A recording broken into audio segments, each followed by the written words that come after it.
Bông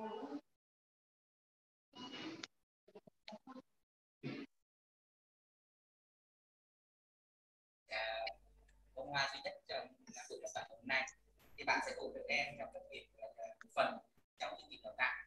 Thì cũng rất mong là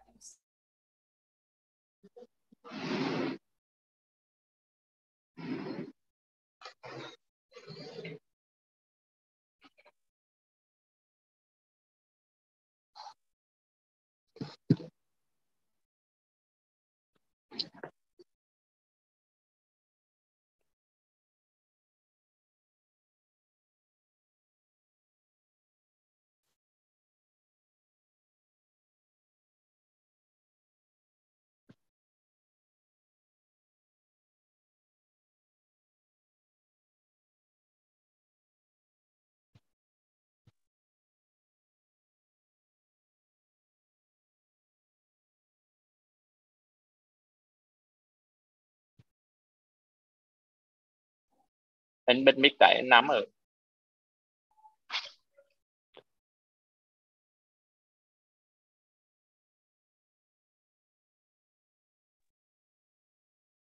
Dạ rồi em xin lỗi là do nói quên bật mic.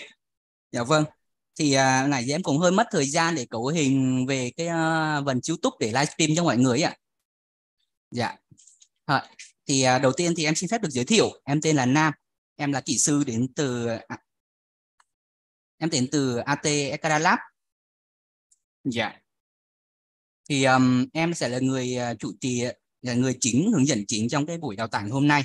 Thì dạ.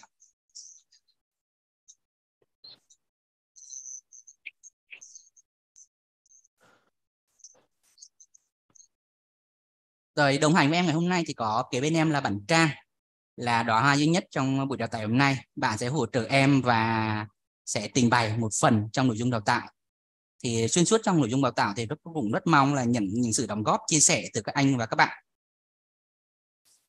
Vâng. Và cũng để không mất thời gian còn nữa ở đây thì em xin phép được share cái nội dung của chúng ta ngày hôm nay. Thì nội dung chính của buổi đào tạo là chúng ta sẽ tạo dựng, thiết kế ra được một trang web Ekada giám sát quan trắc. Thì để mọi người có thể hình dung hơn về được cái sản phẩm cuối cùng mà chúng ta có thể tạo ra ở đây, thì em xin phép được share một cái màn hình của một cái màn hình demo mà bên em đã chuẩn bị cho cái buổi đào tạo hôm nay.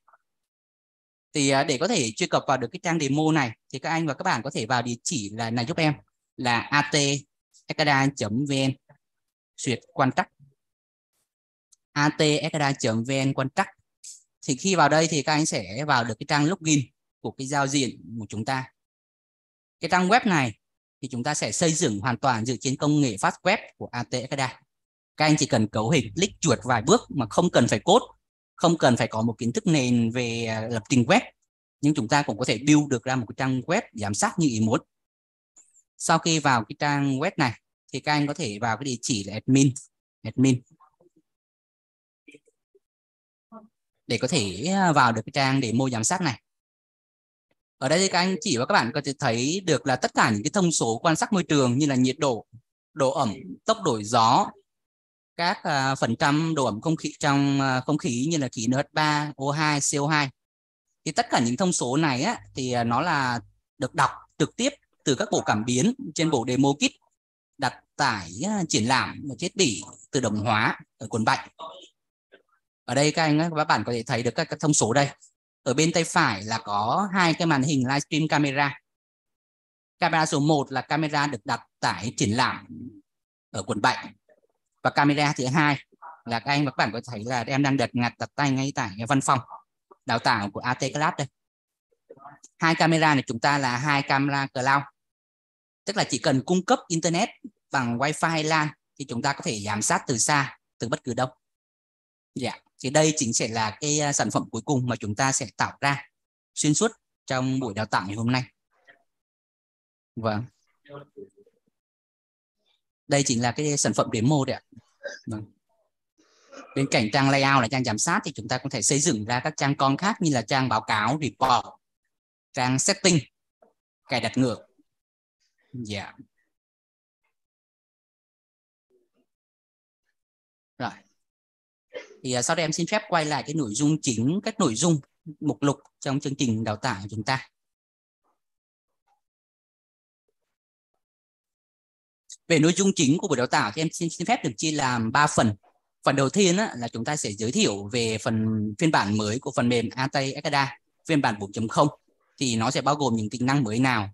Phần thứ hai là phần kết nối dữ liệu. Kết nối dữ liệu ở đây chúng ta sẽ gồm 2 bước. Bước thứ nhất là sẽ đọc trực tiếp dữ liệu từ các cảm biến quan trắc môi trường đặt tại triển lãm thông qua các bộ Gateway IoT.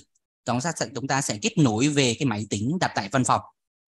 Và bước thứ hai là sẽ kết nối lên iMount Cloud, kết nối lên camera cloud, tức là lấy dữ liệu stream từ các camera về. Sau khi hoàn thành bước kết nối dữ liệu thì chúng ta sẽ chuyển sang bước là sẽ thiết kế ra một cái web Ekada Contact. Trình từ các bước ra sao, sử dụng những phần mềm như thế nào thì em sẽ trình bày chi tiết cho cái nội dung. Thì trên đây là 3 cái phần này. Thì đây là cái nội dung chính, là cái sườn mà em sẽ trình bày. Thì xuyên suốt trong cái quá trình mà em trình bày, xuyên suốt trong quá trình đào tạo thì các anh và các bạn có bất cứ một câu hỏi hoặc có bất cứ một cái chủ đề nào mà muốn chia sẻ liên quan tới lĩnh vực là Ekada giám sát, nó không chỉ đơn thuần trong lĩnh vực quan trắc đâu, mà bất cứ một lĩnh vực nào mà chúng ta có thể ứng dụng được vào, như là liên quan tới quan trắc môi trường, chăn nuôi, smart home, nhà máy thông minh hay là quản lý giám sát năng lượng, thì chúng ta cũng có thể đề cập đây. Thì em sẽ chia sẻ những kiến thức mà em đã biết, cũng như là giới thiệu những giải pháp mà bên em đã triển khai cho tất cả các anh chị và các bạn. Rồi, vậy thì sau đây em sẽ đi vào cái phần nội dung chính chúng ta. Cái phần đầu tiên là sẽ được giới thiệu về những tính năng mới trên AT Ekada 4.0. Thì trong phiên bản mới nhất AT Ekada 4.0 của chúng ta thì sẽ có một số nâng cấp, một số cái phiên bản tích hợp mới lần đầu tiên được có. Đầu tiên là Kingvision MQTT Driver. Kingvision MQTT Driver là driver hỗ trợ kết nối tới các chuẩn, thông qua chuẩn MQTT tới các dòng BL-IoT như em đang cầm trên tay đây các anh chị và bạn. Đây. Thì các bộ gateway này chúng ta là có khả năng kết nối được tới các thiết bị thông qua các chuẩn truyền thông như là Modbus, hoặc là kết nối trực tiếp để bố một số dòng PLC, chẳng hạn như PLC Siemens, Mitsu, Omron. Thì sau cái kết nối xong thì nó có thể chuyển đổi sang các giao thức mở như là giao thức MQTT. Thì bộ gateway này là sẽ đóng vai trò như thế. Sau khi dữ liệu được đẩy lên MQTT thì chúng ta phải cần kéo dữ liệu về, kết nối dữ liệu về phần mềm. Thì cái driver là Kingvision MQTT Driver này sẽ hỗ trợ trong việc là kết nối dữ liệu đó.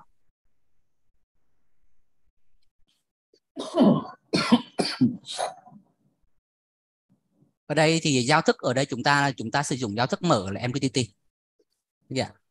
Thì đối với cái dòng Kingvision BL-IoT này thì bên cạnh tính năng là kết nối hỗ trợ giao thức mở MQTT thì nó có một số tính năng mở rộng khác, chẳng hạn như là hỗ trợ cái tính năng như là thời gian thực, xác định được cái tọa độ, kinh độ vị độ GPS trực tiếp ngay trên gateway luôn này.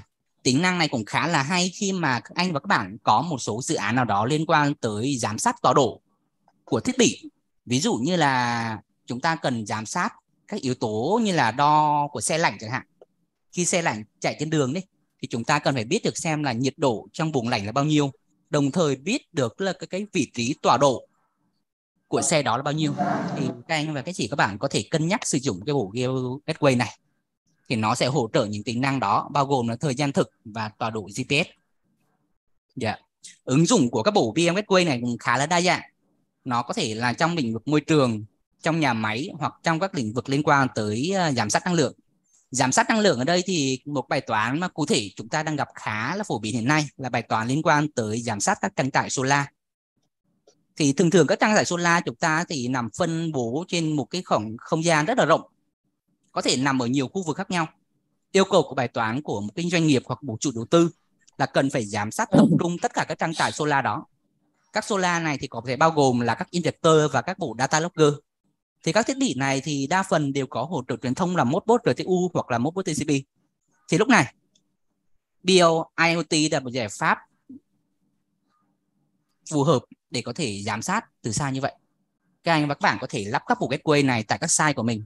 Nó sẽ trực tiếp nối không qua các ngõ truyền thông nó sẽ kết nối trực tiếp tới các injector và kết nối tới các bộ data logger, kết nối dữ liệu đẩy lên MQTT Cloud.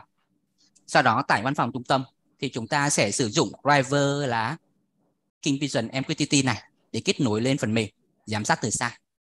Thì đó là một cái ứng dụng mà em có thể đề cập đây liên quan tới Solar. Thì lát nữa xuyên suốt trong các nội dung đào tạo thì các bạn có một số câu hỏi thắc mắc nào liên quan tới cái ứng dụng lĩnh vực mà các anh và các bạn đang triển khai thì chúng ta có thể chia sẻ đây. Tiếp theo, một cái nâng cấp ở trong cái phiên bản AT Academy 4.0 là liên web ở trong cái tích hợp trong gói Fast Web. Nó sẽ bao gồm một số tính năng. Đầu tiên đó chính là hỗ trợ Dark Mode. Dark Mode tức là hỗ trợ màn hình tối đấy ạ. Bình thường giống như là chúng ta sẽ có hai chế độ là Live Mode hoặc Dark Mode, thì Dark Mode nó sẽ phù hợp khi mà các anh chúng ta cần phải quan sát giám sát trên web liên tục. Thì màn hình nền nó sẽ chuyển sang màu đen. Lúc này thì có thể quan sát liên tục, làm dịu mắt hơn. Thì trong cái demo mà ban đầu mà em có share cho mọi người, em có share cho các anh chị và các bạn. Trong cái demo mà em share từ ban đầu thì đây chính là cái giao diện Dark Mode của chúng ta. Nền nó sẽ chuyển sang nền đen. Thì đây là một cái nâng cấp ở trên AT Academy 1.0 trong gói Fast Web. Ở đây thì chúng ta có thể linh hoạt chuyển đổi giữa hai chế độ Light Mode, tức là màn hình sáng, và Dark Mode, màn hình tối. Thì đây là một cái tích hợp nâng cấp ở trên AT Academy 4.0 gói Fast Web.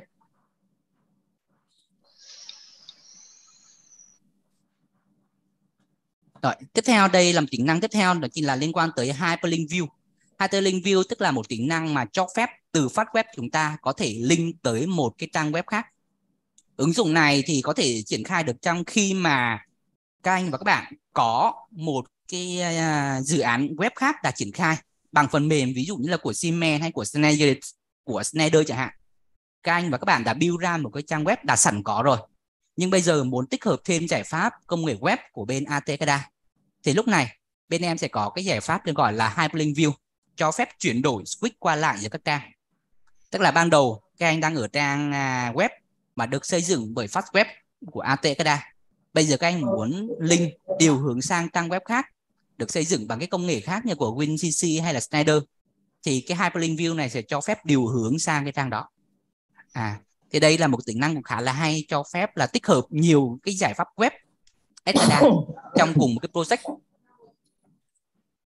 Tính năng thứ ba là liên quan tới Stream Camera. Tính năng thứ ba là liên quan tới Stream Camera. Stream Camera ở đây là các anh và chị bạn có thể tích hợp giám sát trang web ngay trên Fast Web luôn. Và một tính năng nữa thì bên cạnh là có thể giám sát tích hợp trang web, tích hợp camera trên trang web thì chúng ta cũng có thể tích hợp được giám sát camera trên giao diện WinForm luôn. Đây. Bên cạnh là tích hợp camera lên web thì chúng ta có thể tích hợp camera trên cái desktop app luôn. Tích hợp camera lên desktop app.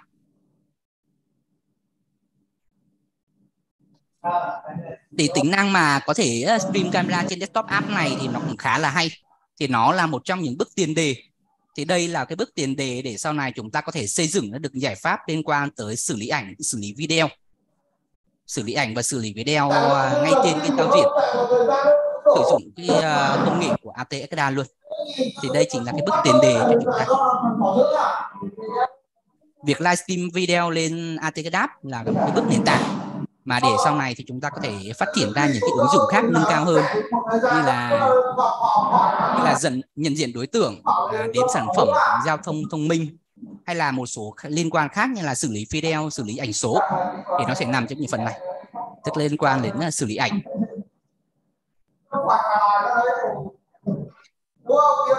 Rồi xử lý video. Quả tim, đồ không có quả tim, đồ không có quả tim. Lò 1 á.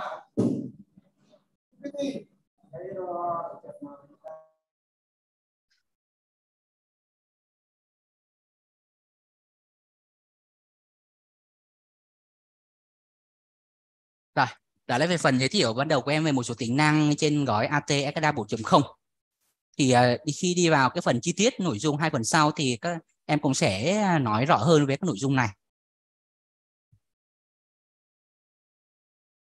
Rồi, về cái demo mà em sẽ trình bày trong hôm nay liên quan tới web Ekada quan trắc, thì đây chính là cái mô hình mà em xin phép được trình bày trong ngày hôm nay. Chúng ta sẽ có các site.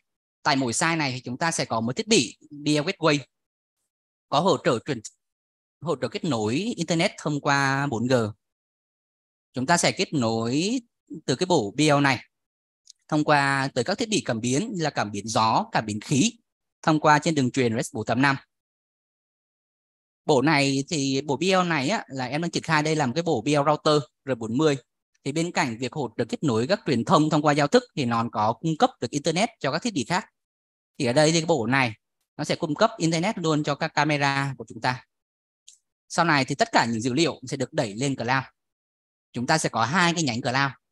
Các thiết bị kết nối thông qua chuẩn truyền thông REST 485 sẽ được chuyển đổi thông qua giao thức mở MQTT đẩy lên MQTT Cloud. Còn đối với camera thì chúng ta sẽ sử dụng camera iMount Cloud. Thì đây là cái dòng camera chuyên về việc tích hợp lên đám mây Cloud. Đây là một cái thương hiệu, một cái dòng sản phẩm của hãng Dahua, là cái hãng camera lớn thứ hai thế giới. Thì đây có giải pháp mà bên em đang triển khai á, là dành riêng cho phiên bản iMount Cloud. iMount Cloud sẽ được stream dữ liệu lên iMount Cloud. Sau đó tất cả những dữ liệu được đẩy lên cloud sẽ được kéo về một cái data center của chúng ta. Và trên data center này chúng ta sẽ xây dựng các gói phải các pháp là desktop app và web app để có thể giám sát từ xa. Chúng ta sẽ giám sát cụ thể ở đây là giám sát cụ thể các thông số môi trường, tốc độ gió, nhiệt độ, độ ẩm và sẽ stream cái camera này luôn. Rồi, về cái phần kết nối dữ liệu thì để chuẩn bị cho cái buổi đào tạo hôm nay á, thì bên em cũng đã có quay một số cái video liên quan đến việc cấu hình cái bộ BL Gateway cũng như là cấu hình kết nối iMount camera lên cloud. Thì cả hai video này thì bên em cũng đã up link lên YouTube và có share ở trong group cho tất cả các anh chị và các bạn, thì mọi người có thể coi lại giúp em. Để không mất thời gian thì phần này em đã chuẩn bị từ trước. Thì cái bước kết nối dữ liệu này thì sau khi dữ liệu đều sẽ được đưa lên cloud, và việc còn lại của chúng ta thì tại ngồi ở văn phòng, tại data center, chúng ta sẽ kết nối dữ liệu về. Rồi. Thì cuối cùng chúng ta sẽ bước sang cái nội dung chính trong nội dung đào tạo hôm nay, là sẽ hướng dẫn thiết kế ra một cái phần mềm Ekada Contract. Thì tiếp nối cho phần nội dung này thì em sẽ xin phép được chuyển mic, chuyển lời cho bạn Trang, là bạn kỹ sư hỗ trợ cho ngày hôm nay. Thì bạn sẽ hướng dẫn chúng ta trình tự các bước trong việc cài đặt cũng như là xây dựng cái desktop, cái Windows Ekada app đầu tiên để kết nối đưa dữ liệu về.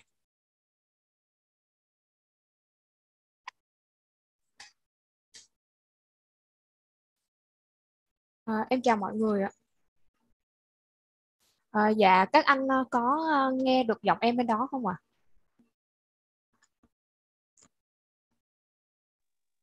Nghe rõ. Dạ. Thì sau đây là em sẽ hướng dẫn các anh để lấy dữ liệu từ các cảm biến được đẩy lên. Dạ. Em sẽ hướng dẫn các anh để lấy dữ liệu từ nền tảng của MQTT về phần mềm của AT Driver. Sau đó là sẽ xây dựng một cái ứng dụng, một cái phần mềm desktop app. Thì trước tiên em sẽ hướng dẫn mọi người. Dạ, các anh có thấy màn hình được share bên này không ạ? Có. Dạ. Thì để tránh mất thời lượng của livestream thì đầu tiên em đã có down cái version 4.0.1 với cái phiên bản là professional này về máy. Thì các anh sau khi giải nén ra thì các anh chạy giúp em phần mềm, chạy giúp em cái bản cài này.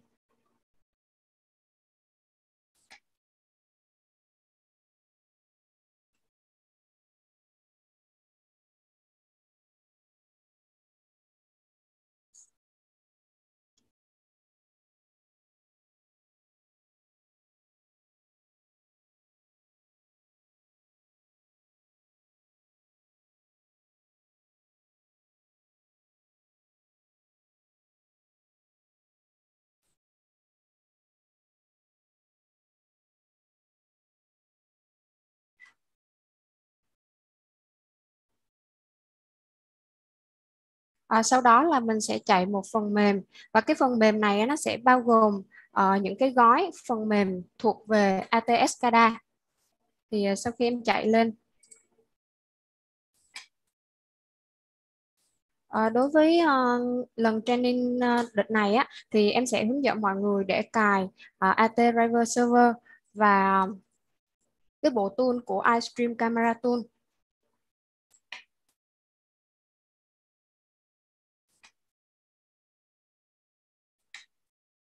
Tiếp đến là tool để stream trên WinForm. Có một cái lưu ý khi mà chúng ta sử dụng cái tool của iStream trên desktop app, đó là các anh chị và các bạn là download giúp em phiên bản download giúp em phần mềm VLC với cái version là 32 bit.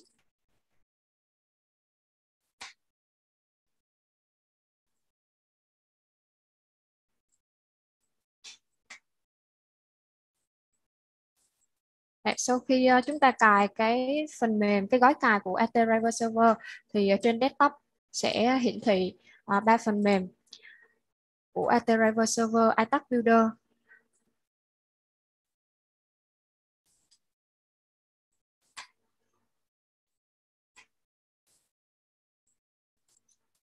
Để tránh phát sinh những cái lỗi không đáng có, thì anh chị và các bạn là giúp em chạy những cái phần mềm của ATS SCADA bằng quyền run admin với ạ. Ở đây em sẽ trỏ đến địa chỉ IP của máy em, hiện tại là .1.15.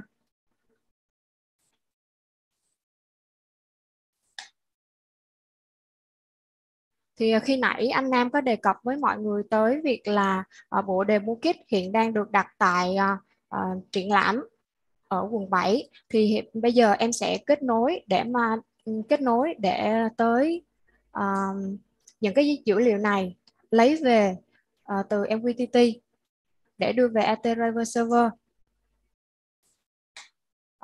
Trước tiên chúng ta sẽ tạo mới một cái channel. Ở đây em sẽ đặt là demo. Sau đó anh chị add giúp em cái driver của BL IoT. Thì hiện tại em đặt tên là KinVision MQTT Client.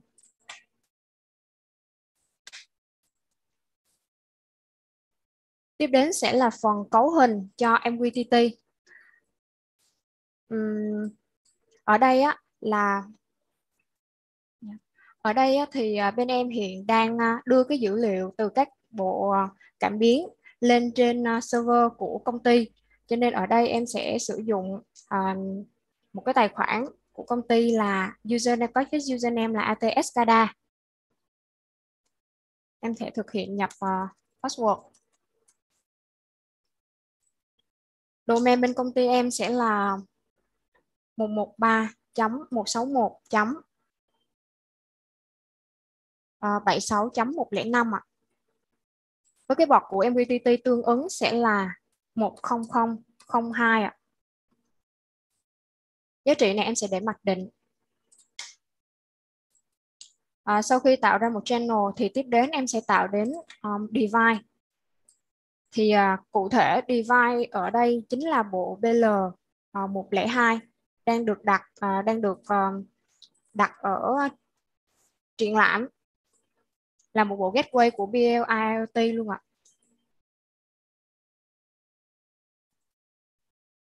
Device name ở đây chỉ là cái tên để phân biệt trong phần mềm của AT Driver. Em sẽ đặt là gateway. Và cái device ID này thì em hôm qua em có gửi đến mọi người là một cái video setup sẵn để các bước cấu hình trên bộ BL IoT. Thì em có đề cập cái mục mà device ID này chính là một cái tên định danh của cái thiết bị, của cái bộ gateway. Và cái tên này anh chị và các bạn lưu ý giúp em, đó chính là mình sẽ không được đặt trùng lặp với những bộ gateway khác trong cùng một hệ thống. Thì em có đặt ở đây là bộ BL102. Có hai thông số quan trọng anh chị cần chú ý giúp em, đó là subscribe topic và public topic. Thì em cũng đã có đề cập trong video rồi, cho nên nếu như anh chị các bạn cảm thấy khó hiểu hoặc là thắc mắc nào đó thì anh chị có thể xem lại video. Ở đây em sẽ nói sơ qua là cái chủ đề để subscribe là một cái chủ đề mình sẽ đăng ký về từ phần mềm của AT Driver Server. Thì cái chủ đề này chính là một cái chủ đề mà được xuất bản bởi bộ Gateway BL102 của cái bộ demo kit. Thì ở đây em có đặt là demo quan trắc pub nó tương ứng với lại public từ bộ Gateway 102 ạ.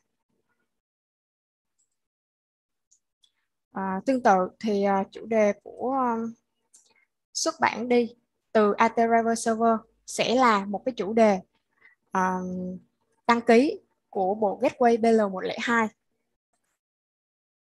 Ở đây em sẽ đặt là demo quan trắc sub và hai thông số này em sẽ để mặc định. Và bước cuối cùng của mình đó chính là mình sẽ thực hiện lấy những cái vùng nhớ thanh ghi của các cảm biến về. Thì ở đây với cái bộ demo kit này thì có một số cảm biến mà bên em đã sử dụng là nhiệt độ, độ ẩm, cảm biến gió. Trước tiên em sẽ lấy 3 cái thông số này về trước.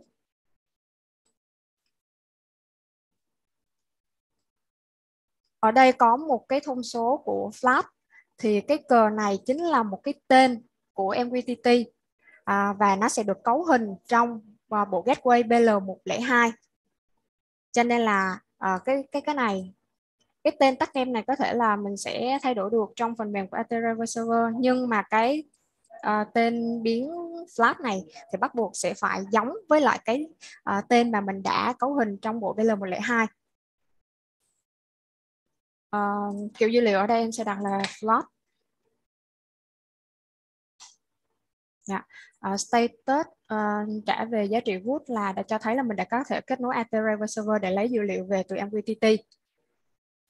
Em sẽ làm tương tự với các cảm biến còn lại. Tiếp đến là cảm biến độ ẩm.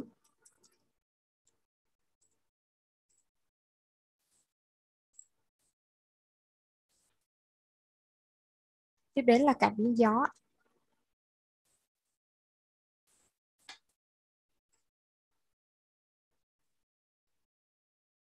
Và tiếp đến là NH3, O2 và CO2.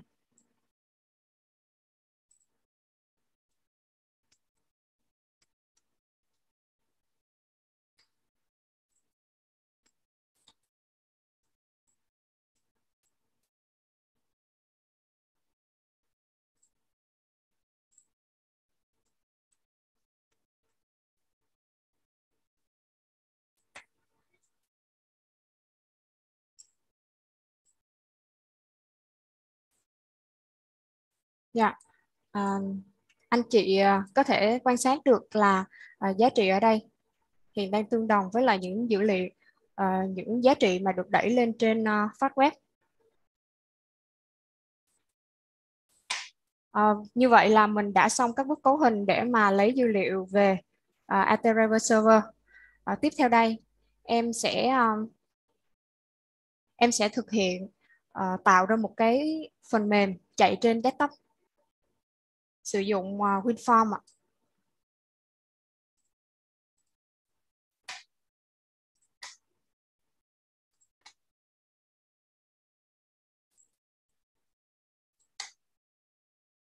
Sau khi kết nối được từ AT Driver Server thì em sẽ sử dụng phần mềm iTask Builder cũng thuộc phát triển bởi AT SCADA. Em sẽ tạo mới một cái driver có tên là demo chẳng hạn. Và cái iTask Builder này nó sẽ thực hiện, nó liên kết tới phần mềm AT Driver Server qua cái driver của AT Driver Client. Em để localhost. Hiện tại thì iTask Builder đang được trỏ tới AT Driver Server trên máy em, cho nên ở đây em sẽ để cái domain và cái IP của em là localhost. Anh muốn trỏ IP.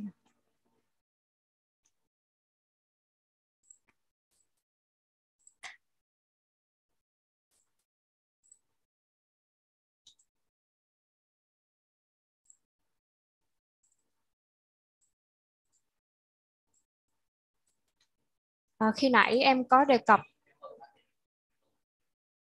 dạ rồi.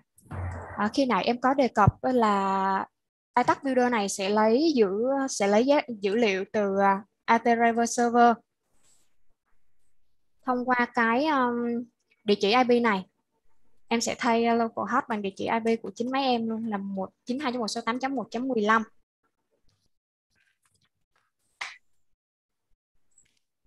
Như vậy là mình đã có thể kết nối. Bây giờ thì em sẽ lấy tất cả các tab em đã cấu hình khi nãy ở Ateriver.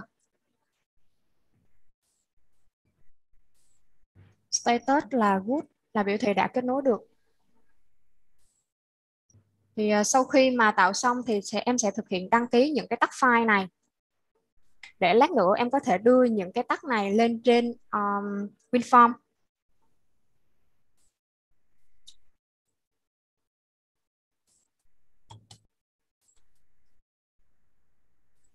Vậy là mình đã thực hiện xong các bước để liên kết dữ liệu.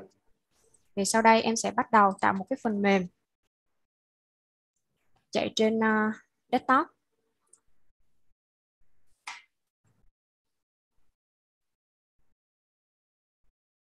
Ở đây em sẽ sử dụng WinForm với framework của 4.5.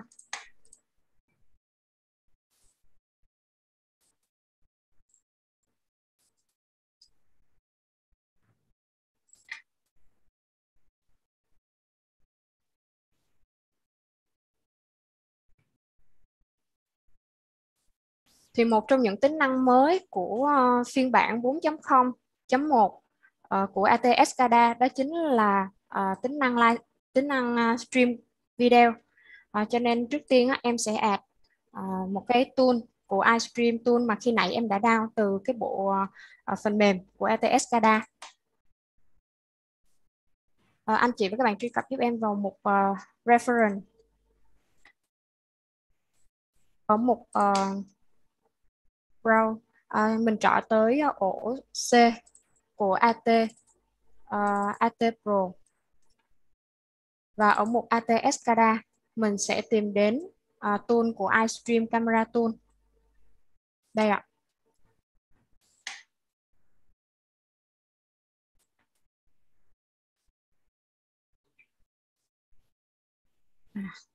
Thì để có thể chạy được cái tool của Stream Camera thì bắt buộc chúng ta sẽ sử dụng thêm thư viện của VLC.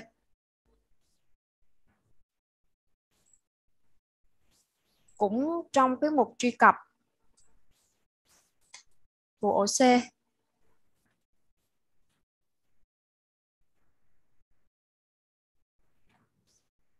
đây mình sẽ có 3 DLL của VLC còn phải add vào.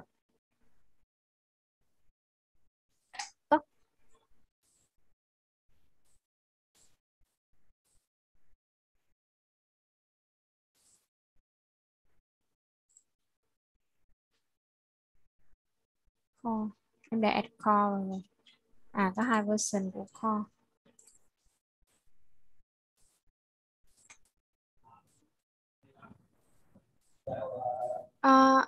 Anh chị và các bạn đợi em một tí với nhé.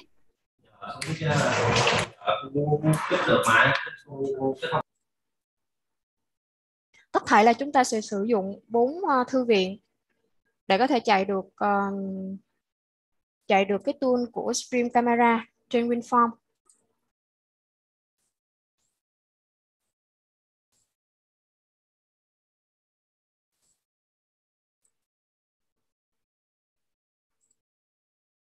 Thì ở cái phần toolbox này em sẽ thực hiện add tool của iStream Camera.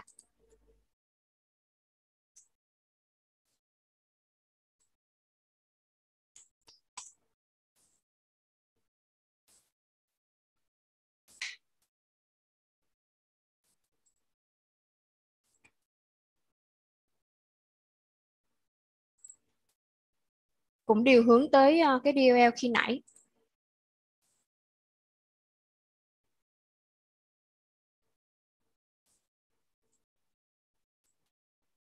Dạ. Đây là giao diện của Stream Camera.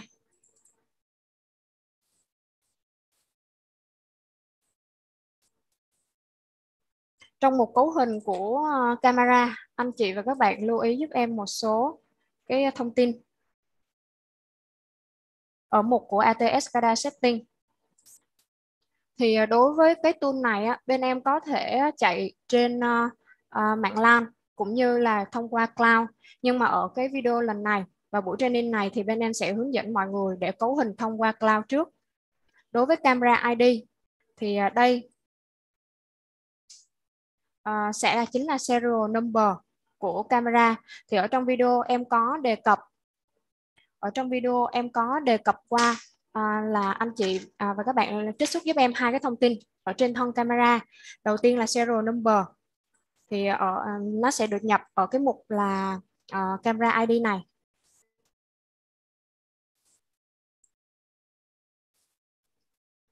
Ở đây em sử dụng camera có cái serial number là DDF.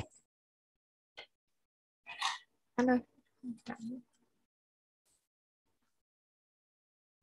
cho phép tính năng tự động phát và hiện đang được kết nối thông qua cloud. Password ở đây chính là trong video em cũng có đề cập đến cái tài khoản của iMount Cloud để cho phép là mình thêm cái thiết bị của mình vào cái cloud của hãng iMount. Thì username và password là tương ứng với cái app ID và app secret được tạo ra từ cái tài khoản này. Nếu như anh chị và các bạn có những thắc mắc thì có thể hỏi và em sẽ trả lời. Em sẽ trả lời mọi người ngay, hoặc là anh chị và các bạn có thể xem lại cái video mà em đã gửi lên khi trước. Đây sẽ là tương ứng với lại app ID và app secret mà tài khoản em đã tạo. Refresh time này chính là cái thời gian mà mình cho phép lấy cái token từ nền tảng của iMount Cloud về cho cái camera này. Thì anh chị và các bạn có thể để mặc định là 300 phút. Anh có muốn show trước không? Show trước lên luôn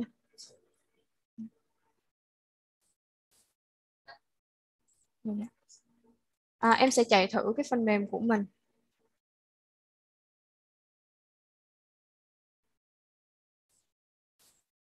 Trạng thái đang hiển thị là streaming, có nghĩa là đang kết nối đến cái luồng video của cloud trên iMount.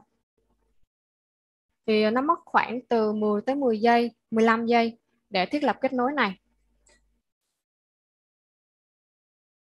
Dạ.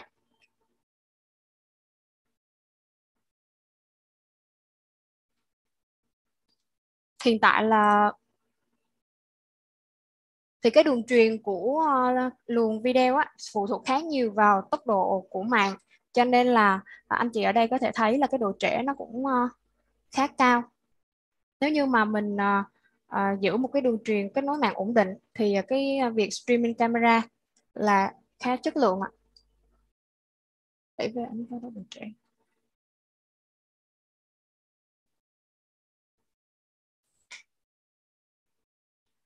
Tiếp đến em sẽ thực hiện lấy những cái dữ liệu từ các bộ cảm biến về phần mềm của mình. Ở đây em sử dụng tool của iLabel thuộc phát triển của ATS SCADA.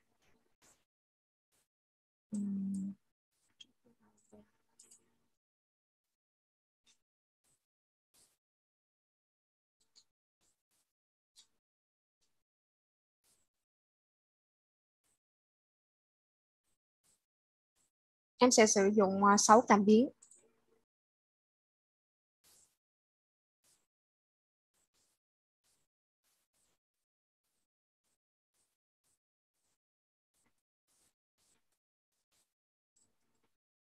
Đầu tiên là cảm biến nhiệt độ, độ ẩm, tốc độ gió,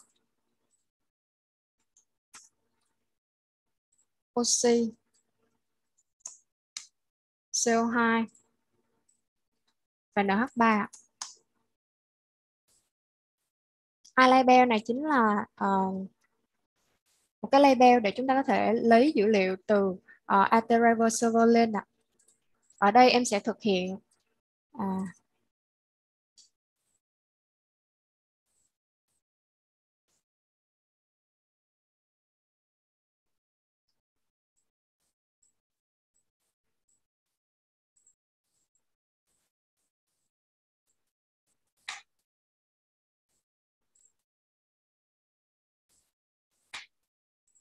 để có thể gắn được những cái dữ liệu này kết nối với ATRiver server thì anh chị và các bạn lấy giúp em cái iRiver add vào phần mềm của mình.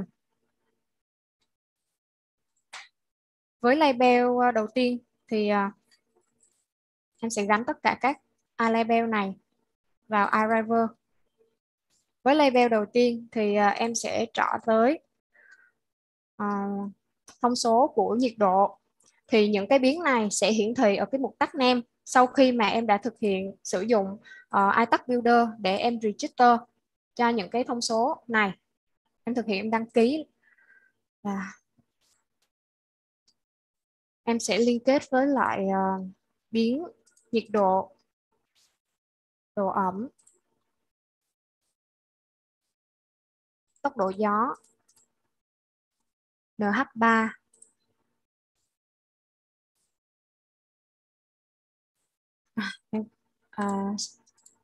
chỗ này em có nhầm lẫn một tí, cái này sẽ là O2.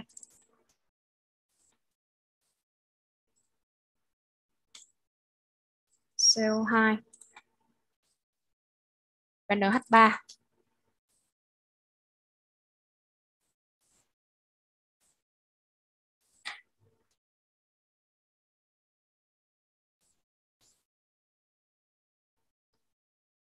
Dạ.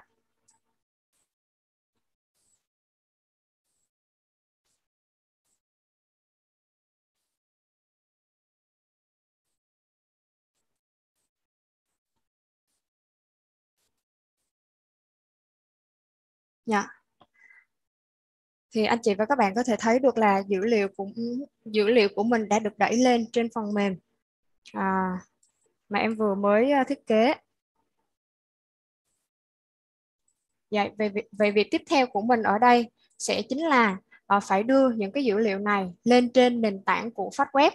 Thì để làm được điều đó thì anh chị và các bạn sẽ sử dụng giúp em là một cái tool của iWeb Service. Cái tool này có chức năng là đưa những cái trung chuyển những cái dữ liệu của mình từ iRiver lên trên FastWeb. Ở đây em sẽ cấu hình cho iWeb Service như sau. Thì add iRiver vào, và server chính là cái máy đang hiện tại để chạy phần mềm WinForm, thì sẽ tương ứng với là cái IP của máy em là 192.168.1.15.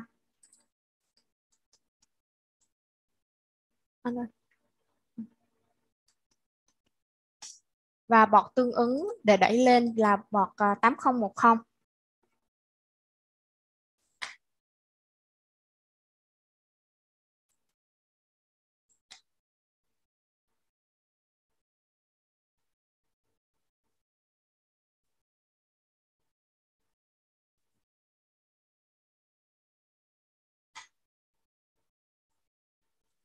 Vậy là việc kết nối dữ liệu từ bộ cảm biến lên trên phần mềm desktop app là đã thành công. Thì sau đây em sẽ chuyển tiếp qua cái phần thiết kế cái giao diện web trên FastWeb của phần của anh Nam ạ. Em xin phép được dừng màn hình ạ.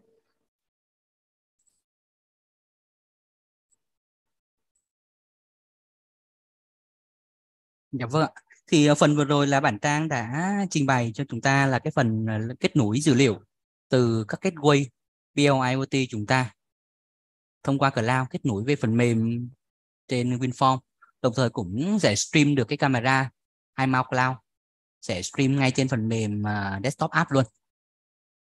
Tức là coi như lúc này thì mặc dù camera nằm ở nơi rất là xa, các thiết bị cảm biến chúng ta cũng nằm ở một khu vực khác, nhưng thông qua kết nối cloud cũng như là kiến trúc phần mềm của Atecada thì tất cả dữ liệu của chúng ta đã được kéo về cái văn phòng trung tâm kéo về cái data center. Thì không biết cái phần bản trang của trình bày lên thì các anh và các bạn có thắc mắc một câu hỏi gì chúng ta các anh và các bạn có thể đặt ra được ạ, thì em sẽ giải đáp giúp ạ. Cái phần mà kết nối dữ liệu này về thì em nghĩ nó cũng khá là quan trọng, bởi vì khi mà các anh và các bạn mà thực chiến trong các dự án á, thì cái phần này thì là cái phần là cốt lõi. Ví dụ em lấy đơn giản như ví dụ mà chúng ta đang triển khai một cái phần liên quan tới solar đi, thì mỗi cái vực solar, mỗi cái panel, mỗi cái bộ data logger như này là một cái data logger, là một cái bộ BL IoT.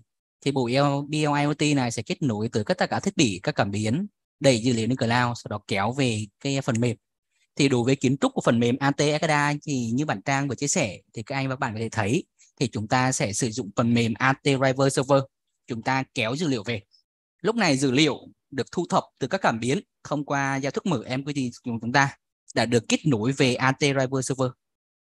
Rồi từ các bước, từ cái dữ liệu trên phần mềm AT Driver Server thì các bước tiếp theo như là thiết kế WinForm, sử dụng iTask Builder, thiết kế tag file, thì kiến trúc này thì nó cũng giống như trước giờ mà chúng ta đã triển khai, mà giống như kiến trúc mà của phần mềm AT Ekada. Thì coi như đây là coi như chúng ta đã chuẩn hóa ra được cái quy trình trong việc thiết kế phần mềm của chúng ta rồi. Dữ liệu được kéo về AT Server thì nó cũng sẽ tương đồng giống như các anh và các bạn đang kết nối tới PLC hay là kết nối tới một số thiết bị thông qua các chuẩn truyền thống như là S7 Ethernet hay là Modbus RU hay là Modbus TCP. Thì tất cả các chuẩn truyền thông này khi chúng ta sử dụng các driver là cũng được đưa dữ liệu lên AT Driver Server. Rồi khi chuyển sang sử dụng các giao thức mở MQTT thì kiến trúc của phần mềm AT Ekada cũng sẽ chuẩn hóa cho quy trình làm việc của chúng ta luôn. Tức là dữ liệu được thông qua driver, mà cụ thể đây chính là driver King Vision MQTT Client. Thì chúng ta sẽ kéo dữ liệu từ các broker, kéo dữ liệu từ các MQTT Cloud về. Thì lúc này dữ liệu đã được có sẵn trên AT Driver Server. Và bước còn lại là cũng giống như trước giờ mà các anh và các bạn đã sử dụng phần mềm AT Ekada. Chúng ta thiết kế tag file, chúng ta đưa lên WinForm. Vậy thì sau khi hoàn thành cái bước kết nối thì bước thiết kế phần mềm còn lại thì nếu như các anh và các bạn đã có kinh nghiệm trong việc thiết kế và sử dụng phần mềm AT Ekada thì quy trình còn lại nó cũng y chang như thế, không có gì khác. Anh cho em hỏi nhớ chỗ này một xíu. Dạ vâng, Thì em nghe đây anh ơi. Bây giờ thì em muốn là biết là mất kết nối, giả sử như ở dưới con BL Gateway á, thì nó sẽ kết nối Modbus VTU đến một cái thiết bị nào đó. Thì bây giờ em có hai cái cần biết để mất kết nối. Đầu tiên là mất kết nối 4.5. Chính xác. Thứ hai là kết nối của BL Gateway về server của mình. Dạ vâng. Cái này thì để dạ vâng. Anh cứ nói tiếp đấy ạ. Anh cứ hỏi tiếp em sẽ trả lời một thể. Còn trên camera thì chỉ là kết nối được với iMount thôi hay là có hàng khác nữa? Vậy là anh Sâu luôn giúp em là nơi cái chỗ mà bên kết nối camera ở LAN để em xem luôn. Dạ vâng. Cái này thì chắc là nhờ Trang em share lại cái màn hình của em chạy cái lên giúp em. Em chạy cái app lên giúp anh luôn. Đó. Thì đây chính là cái em cho chạy lại từ đầu luôn. Tắt thì cho chạy lại từ đầu, coi như kết nối lại từ đầu. Rồi, thì chắc là em sẽ trả lời cái câu hỏi đầu tiên của anh trước nha. Thì ở đây thì em đang cho bản Trang kết nối về cái này trước. Thì đây là một cái phiên bản mà kết nối trên desktop app.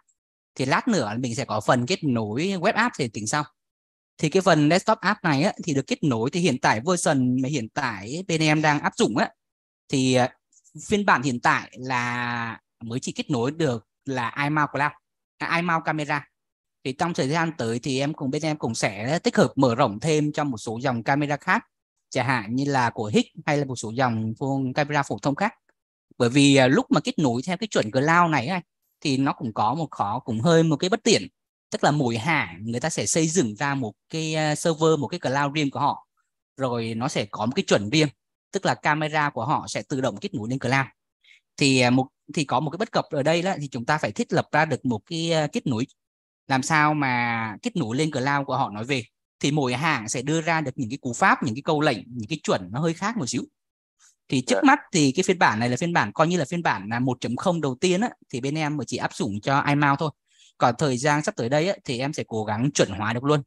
Tức là sẽ cố gắng là tất cả những cái dòng camera nào mà có kết nối được lên cloud thì đều có thể kết nối được phần mềm luôn. Còn hiện tại là kết nối được với LAN chứ? LAN thì cũng đã có được luôn này. LAN thì lúc mà Trang trình bày cho anh có cái phần mà có một cái switch á, liên quan tới cloud và LAN á, thì hiện tại được luôn.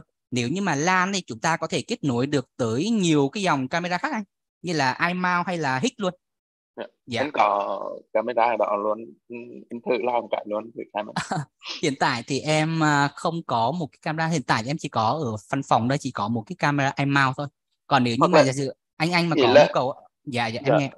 Thì là em thử cấu hình ở trên đó luôn xem thử. Vâng rồi. Nếu vậy thì chắc em sẽ nhờ bạn Trang cấu hình cho mình cái phần LAN cho về kết nối của thằng iMount nha. Do camera HIC khác thì em không có. Thì cái phần này thì chắc là em sẽ nhờ Trang cấu hình trước.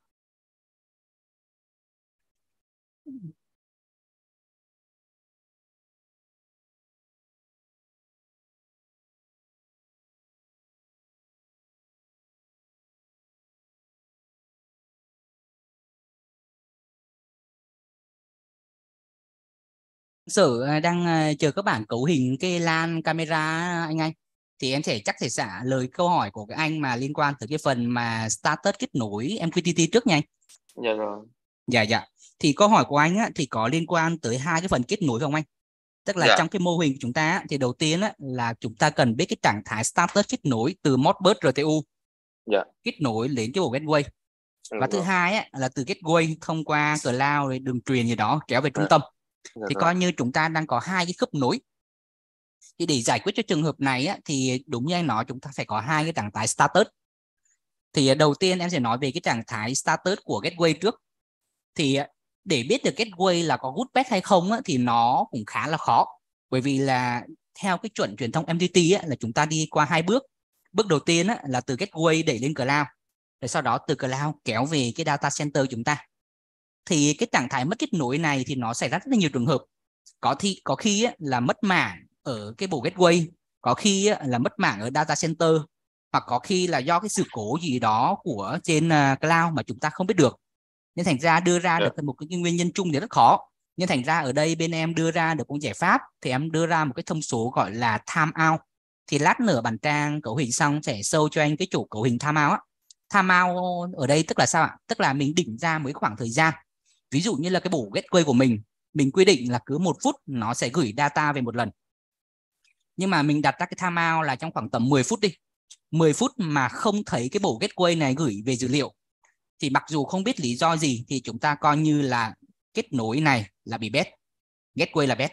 Mà gateway là bad thì coi như tất cả những tín hiệu mà kết nối tới nó thông qua đường truyền 4.5 là coi như là bad hết. Thì trong cái cấu hình Kingvision MQTT Driver em có đưa ra một cái thông số timeout là như vậy.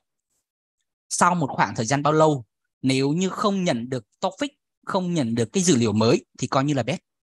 Bởi vì cái dữ liệu truyền về nó đi qua là đường truyền mạng mà, thì cái lý do xảy ra sự cố gì nó rất là khó. Nếu như 4.5 thì chúng ta còn biết được là do đứt dây hay là do thiết bị chết. Chứ còn trên đường truyền mạng thì do nó quá nhiều khớp nối, chúng ta khó biết được. Nên thành ra cái con số timeout đưa ra là sẽ giải quyết cho bài toán là kiểm tra kết nối của gateway. Rồi, còn khi mà gateway mà nó đã kết nối ok khi mà gateway mà đã kết nối ok rồi tức là coi như là cứ đều 1 phút hoặc là bao nhiêu giây đó nó cứ bắn dữ liệu về đều, thì lúc này chúng ta sẽ biết đến cái tầng tiếp theo là kết nối tới trên đường truyền 4.5. Thì cái bộ này anh, thì khi mà đọc, nếu như mà thiết bị này mà không có được dữ liệu thì coi như là kiểu hình thức của bộ BL này là nó không phải gửi từng cái tắc một anh. Không phải gửi từng tắc một mà nó sẽ gom lại trong một cái topic nhiều tắc luôn. Ví dụ như lúc này là cái demo của em bao gồm các thông số như là nhiệt độ, độ ẩm, môi trường, NH3, CO2, oxy. Thì nó sẽ gom tất cả những thông số này trong một cái topic. Nếu như có một cái thiết bị nào đó hoặc một cái đường truyền, một nhánh dây nào đó mà không đọc được, thì trong cái topic này không có cái thông số đó. Và sau đó nó sẽ gửi toàn bộ cái gói topic, cái gói data này về. Thì ở cái data center chúng ta lại có cái thông số timeout tức là chúng ta lại check timeout. Tức là sau khoảng thời gian bao lâu này mà cái thông số ví dụ như là nhiệt độ, độ ẩm này không được nhận về thì coi như bad. Thì lúc này chúng ta biết ở dưới là kết nối này nó đã mất rồi, mất một cái nhánh đó. Yeah. Tức là nó dựa hoàn toàn vào cái timeout luôn. Thì tất nhiên thì đó là cái giải pháp mà mặc định có sẵn trên AT Rival Server thôi á anh. Thì ngoài ra mình có thể làm thêm nhiều cái giải pháp khác. Chẳng hạn giống như là ở dưới, giả sử như em lấy ví dụ như là anh kết nối tới POC đi, thì anh có thể chọn ra một cái vùng nhớ nào đó trên POC làm cái trạng thái kết nối chẳng hạn, để cho cái bộ BL này nó kết nối về. Cho bộ BL này kết nối về. Mà nếu như mà nó đọc không được, tức là không nhận được cái topic, không nhận được cái data ở AT Rival Server quá cái thời gian tham ao, thì coi như là chúng ta biết là cái bộ này nó bét rồi. Dạ. Tức là mình chỉ nhận biết được là mất kết nối thông qua quality của cái mà tag thôi. Còn mà muốn mà mình biết được mất kết nối 485 hoặc là mất kết nối của gateway ấy, thì mình phải đổ. Dạ, tức là cũng không phải là đổ, tức là kiểu như mình lập trình thêm một cái khâu gì đó ở dưới thiết bị controller. Và sau đó, bởi vì thực sự cái bộ này thì nó chỉ đóng vai trò như là gateway, làm cái bộ chuyển đổi ấy. Nên thành ra nó chỉ đưa ra thông số này là có đọc được hay không. Rồi nếu đọc được thì nó sẽ gửi đi. Rồi thành ra trên phần mềm thì mình phải xử lý xem là sau thời gian bao lâu đó mà nó không gửi thì mình coi như bét thôi. Còn như anh nói dùng từ đổ thì nó cũng vừa đúng mà cũng vừa sai. Dạ. Vậy là cái chỗ cái time stamp mình cái thì em đang thấy ở phía bên iTag nó request liên tục, thì không rõ là cái time stamp cuối cùng mà mình hiển thị lên phía mà cho phần mềm thì là nó sẽ lấy từ đâu về anh? Anh hỏi là tức là ý anh là cái timestamp nào anh ha? Timestamp của mỗi tag đấy. Timestamp của mỗi tag.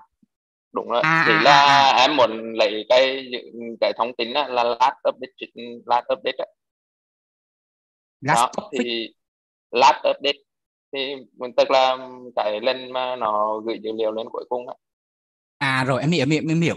Cái chỗ mà timestamp ở trên á, cái này thì chắc hơi rối, chắc em xin phép xem màn hình em giải thích cái chỗ này xíu nha. Dạ, em mở, anh đợi em xíu để em mở cái notepad lên, em xem cái màn hình của em thì cho sẽ hình dung hơn.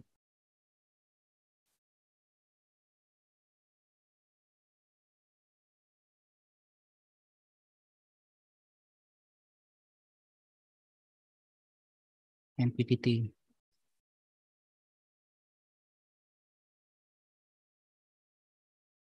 Rồi em sẽ xem màn hình, em vẽ ra cái chỗ này, em giải thích cụ thể xíu cho anh ha.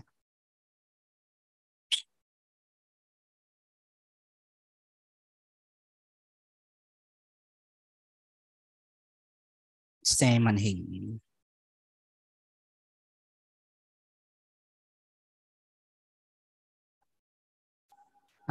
Thì chắc là ở đây em có sâu ra cái màn hình nhỏ nhỏ ha.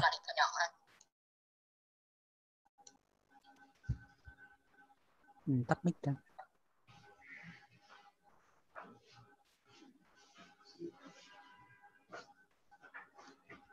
Rồi anh để em xí.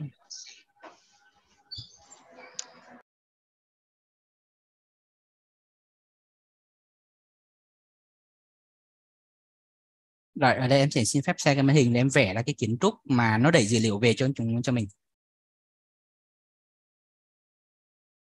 Rồi anh thấy cái màn hình trắng đấy phải không anh? Dạ thấy rồi em. Dạ. Từ đây là chúng em vẽ đây á, cái này là cái cloud em chúng ta. Cái thằng này chính là cái thằng broker á. Thằng này là broker. Rồi ở đây á là em có gateway. Đây là gateway BL gateway chúng ta.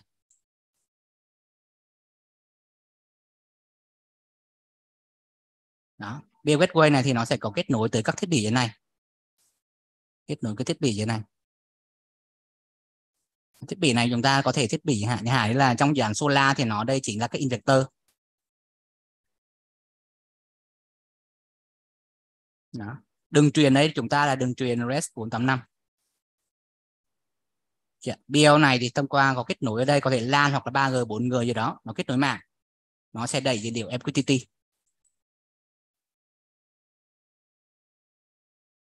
Sau đó MQTT sẽ được kết nối về cái phần mềm chúng ta. Thì cái câu hỏi của anh này thì của anh thì thực sự nó cũng hơi đụng chạm sâu về kiến thức phần mềm. Nhưng mà thấy có một câu hỏi cũng khá là hay khi có anh cũng rất là chia sẻ như này. Em cũng sẽ dành chút thời gian em vẽ lại chỗ này luôn. Rồi.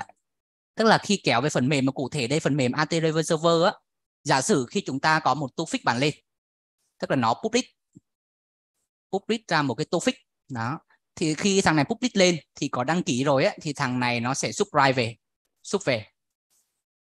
Thì cái xúc về á thì nó sẽ nằm trong một cái buffer anh. Thì trong cái thiết kế phần mềm của bên em á thì nó sẽ cho nằm trong cái buffer. Nó sẽ nằm trong cái buffer.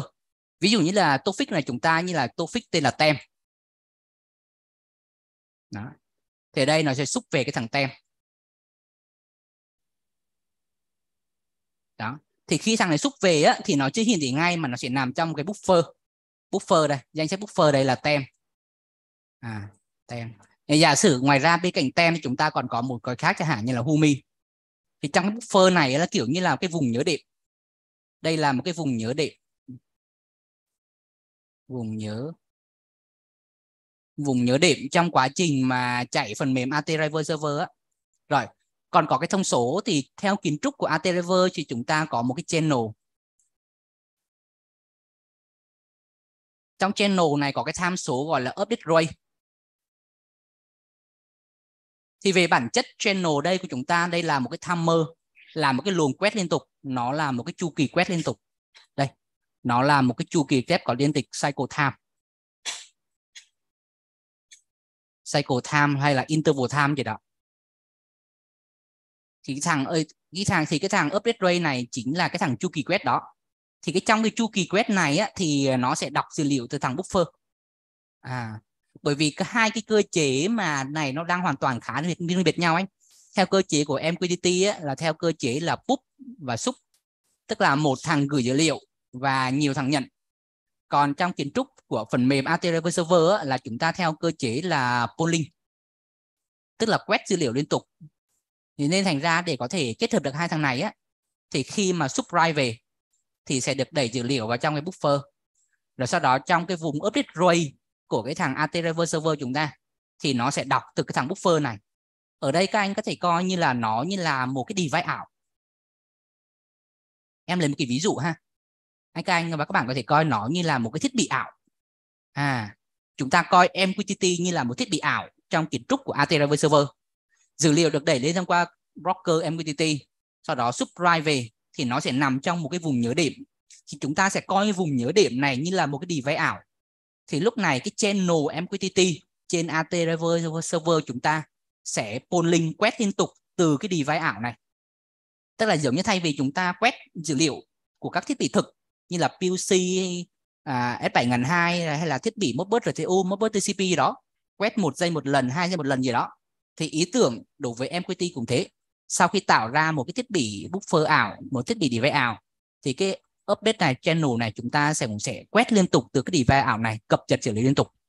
Nhưng thành ra cái thông số timestamp này trên cái phần mềm AT River Server mà lúc nãy anh có đề cập mà nói với em á, thì nó chính là cái timestamp của cái chu kỳ quét chúng ta thôi, chứ cũng không phải là cái chu kỳ mà last topic mà chúng ta đã nhận được.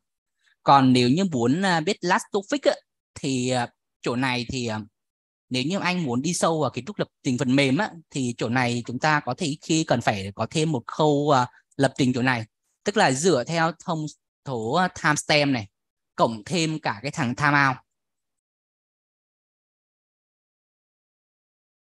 thì chúng ta có thể biết ra được, suy đoán ra được cái khoảng thời gian mà last update gần nhất của nó.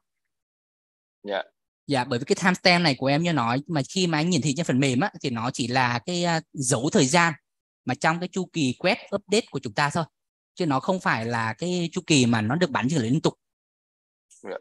Nên thành ra vì sao anh không ghi dữ liệu timestamp vào trong cái vùng đệm rồi đọc ra luôn? Thì giống như lúc này em có nói với anh á, tức là cái kiến trúc này á, kiến trúc mà của MQTT mà cụ thể là cái bộ BLIOT này là em sẽ tích hợp vào trong kiến trúc có sẵn của AT River Server. Mà kiến trúc của trên AT River Server á, là nó đi theo cái giải pháp là polling, là quét liên tục. Mà trong cái kiến trúc của MQTT á, thì nó lại chơi theo kiểu hơi khác, là nó đi theo kiểu kiến trúc là trao đổi là push xúc, tức là một thằng bắn dữ liệu lên là một thằng gửi về, tức là nó gần giống như kiểu là event này, theo sự kiện.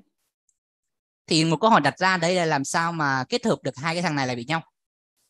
Một bên là theo cơ chế polling, một bên là theo cơ chế bootstrap, mà kết hợp á, thì rất khó, nên thành ra là cái giải pháp kỹ thuật mà em đề xuất cho kiến trúc này của mình á, là đưa ra một cái khái niệm gọi là device ảo đây, mà cụ thể ở đây chính xác là một cái buffer.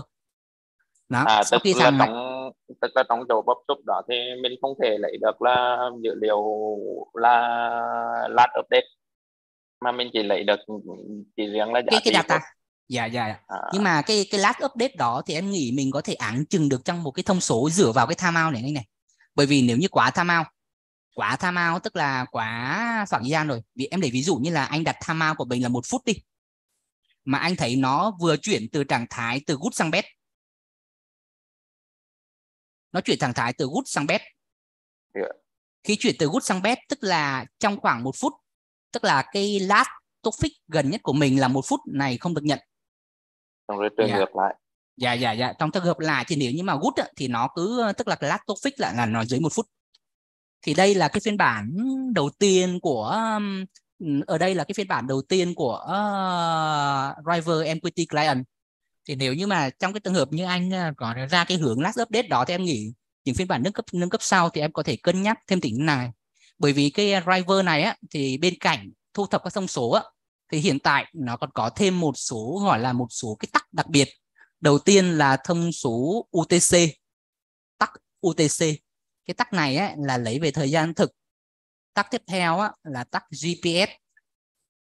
Cái tắc này á, nó sẽ lấy về được cái tọa độ kinh độ vía độ của bộ BLS Way.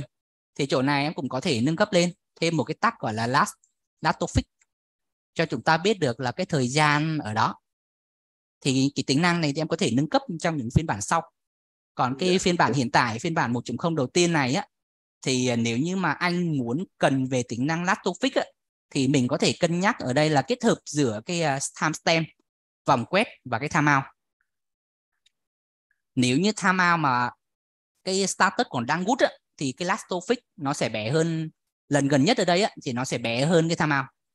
Còn nếu như mà nó chuyển từ good sang bad, ví dụ như timeout 1 phút đi, thì tức là cái last topic chúng ta là phải trên 1 phút rồi, chưa được nhận cái data đó. Dạ. Em thì muốn là lấy sẵn ở trong phần mềm, không cần phải code lại. Vâng. Mong muốn là như vậy đó. Dạ rồi, em code hiểu. lại thì cái này thì anh yên tâm, bởi vì toàn bộ kiến trúc phần mềm này thì cũng do bên em xây dựng và kiểm soát hoàn toàn hết á. Nên khi mà anh vô triển khai dự án mà do cái nhu cầu mà của mình cần triển khai thông số đó thì bên em cũng sẽ hỗ trợ lấy cho anh được cái thông số last topic này, chắc chắn luôn. Anh yên tâm. Dạ. Hiện tại ở đấy thì cái phần downlink là bên mình đã hỗ trợ cho anh. Tức là downlink là sao anh ha? Điều khiển từ phía mà phần mềm đi xuống con vâng. Dạ được chứ anh. Ý anh là cái chiều public ngược lại phải không anh? Đúng rồi. Dạ vâng, cái này thì chắc chắn có chứ anh. Anh để xíu để em xóa cái màn hình này để anh em mình trao đổi tiếp. Tức là chỗ này thế này anh, đây là của mình, đây là cái cloud phải không anh? Đó, ở đây là gateway BL chúng ta. Còn đây chính là cái phần mềm Ekada. Đây là AT Ekada.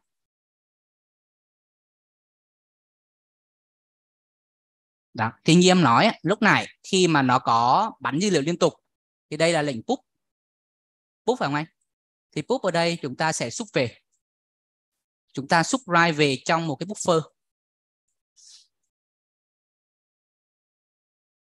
Rồi, thì trên AT Driver server mà trong kiến trúc của phần mềm AT Ekada thì chúng ta có hai lệnh cơ bản của bất kỳ một phần mềm Ekada nào là lệnh read và lệnh write. Cái downlink là cái lệnh write mà như anh nói phải không anh? Dạ đúng rồi. Nếu như lệnh read, đầu tiên là lệnh read thì thực chất nó là trong một cái cycle, nó là trong một cái update rate. Read là liên tục. Đây, sau bao lâu là update, tức là read liên tục. Tức là nó sẽ đọc trực tiếp từ thằng buffer này và trả dữ liệu về. Nó trả dữ liệu về value cho chúng ta biết được ngay là cái topic, cái tag đó là bao nhiêu. Còn trong trường hợp lệnh write thì nó lại không thông qua thằng buffer này, mà write thì nó sẽ bắn thẳng luôn. Khi anh ghi một thông số Thì thực chất là ở đây á, là anh đang publish một cái topic.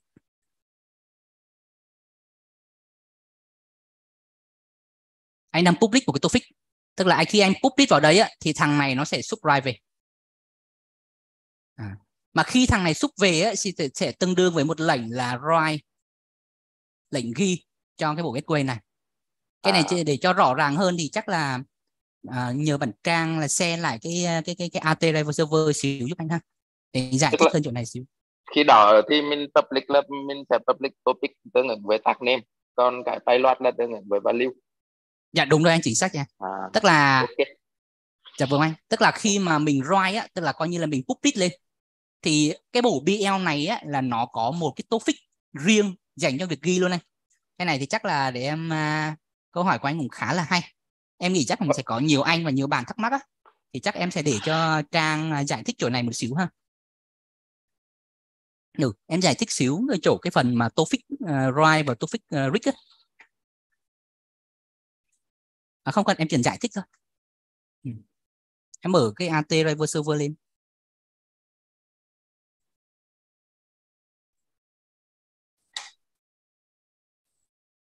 Dạ anh ơi, thì hiện tại là anh đang có thắc mắc về hai cái topic này đúng không anh? Đúng rồi.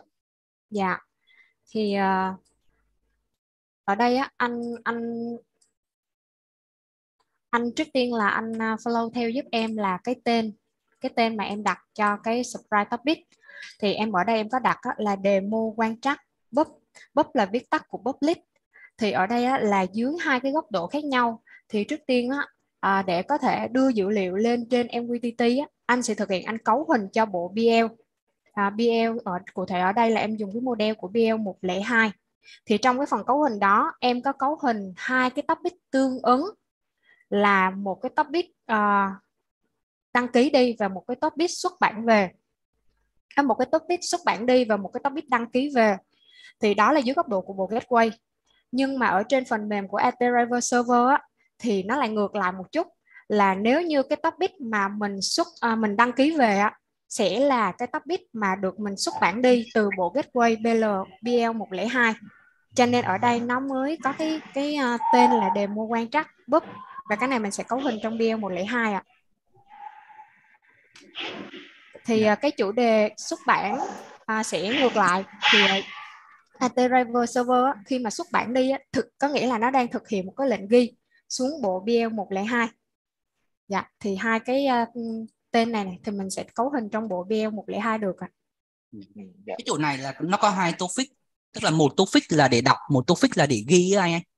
Cái subscribe topic tức là cái mà mình nhận về, tức là cái này là cái dữ liệu mà BL gửi cho mình, gateway gửi cho mình, và mình sẽ đọc dữ liệu từ cái topic này.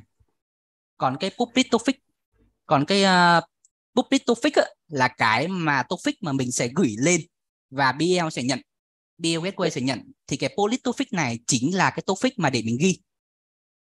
Ý là em không hiểu ở chỗ là cái mà topic thì dễ rồi, nhưng mà ví dụ khi mà một cái tag giả sử như temperature control đi, thì nếu mà em ghi dữ liệu một xuống á, thì khi đó thì nó sẽ là đưa ra tương ứng với payload của nó là dạng JSON, rồi xong rồi ghi xuống ở phía dưới con BL gateway, rồi nó sẽ tự hiểu, hay là nó sẽ ghi theo kiểu là với cái tag đó nó sẽ ghi ra một cái topic riêng.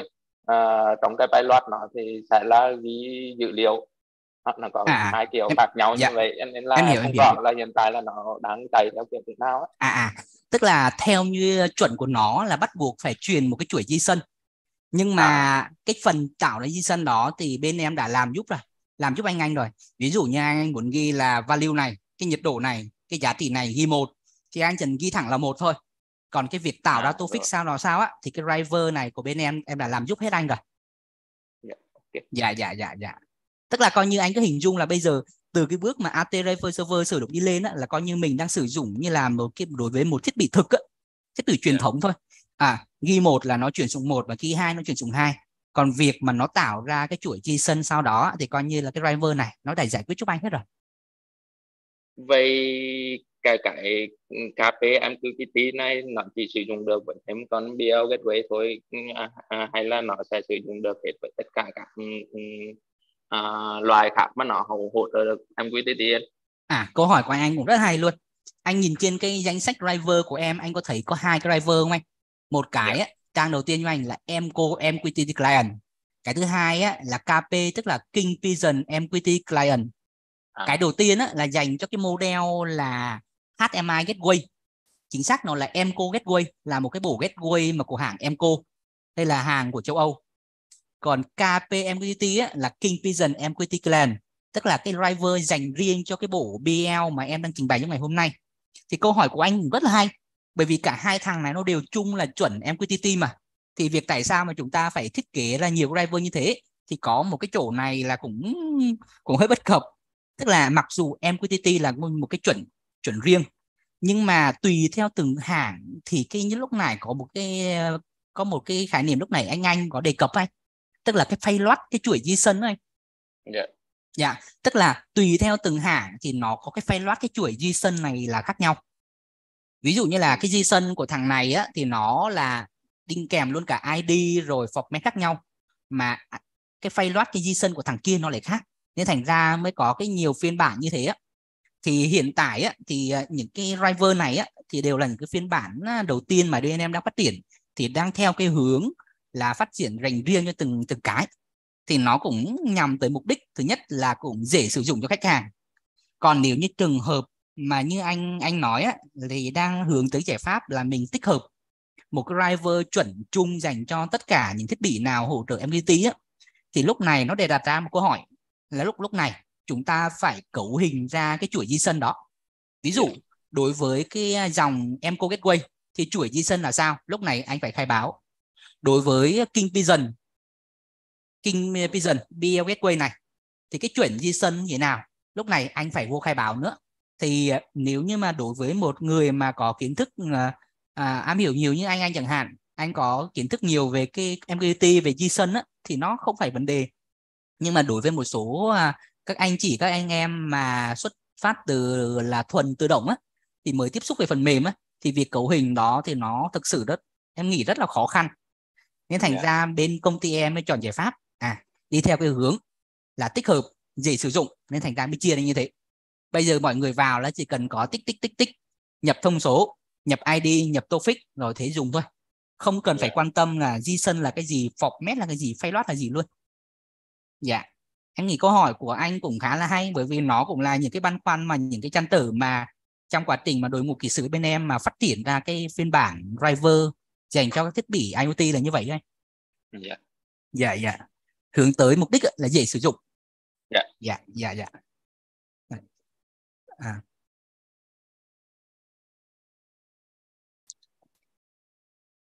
Rồi, không biết thì anh và một số các anh khác có câu hỏi gì không đấy ạ?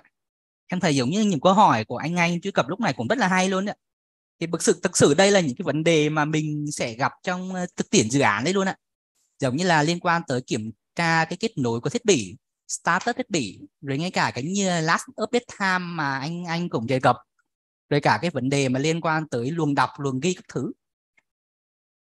Thì thực sự cái buổi đào tạo ngày hôm nay á, thì cái chủ đề mặc dù là quan trắc, nhưng mà thực sự em cũng không có giới hạn là chỉ liên quan quát đâu.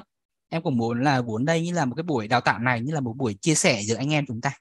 Các anh có bất cứ thắc mắc gì đó các anh có thể đưa ra trao đổi. Về phía bản thân em thì trong quá trình làm dự án cũng như trong quá trình nghiên cứu, em có một số kiến thức nhỏ bé nào đó em cũng sẽ chia sẻ ra với mọi người.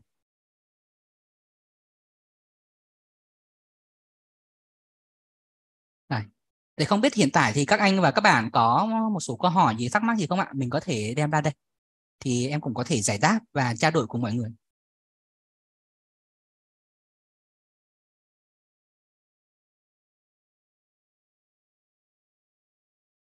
Dạ vâng, nếu không thì chắc em sẽ xin nhường show diễn này tiếp cho bạn Trang để bạn trình bày về cái phần mà kết nối mảng LAN mà lúc này anh chưa trao đổi nha. Phần này thực sự thì nó cấu hình cũng khá nhanh lên đây. Dạ. Dạ thì với câu hỏi alo ạ. Dạ thì với câu hỏi khi nãy của anh Đức Anh ấy, thì trước tiên để mà mình có thể cấu hình cho camera để truyền livestream thông qua mạng LAN á, thì anh giúp em là phải cấu hình một cái địa chỉ IP tỉnh cho camera của mình. Thì ở đây em sử dụng một cái phần mềm có tên là Smart BSS. Đây là một phần mềm camera chuyên dụng của thương hiệu Dahua. Thì iMount là một trong những dòng camera thuộc về Dahua. Ở đây thì em đang định địa chỉ cho nó là 192.168.2.1.205. Thì trong một cấu hình này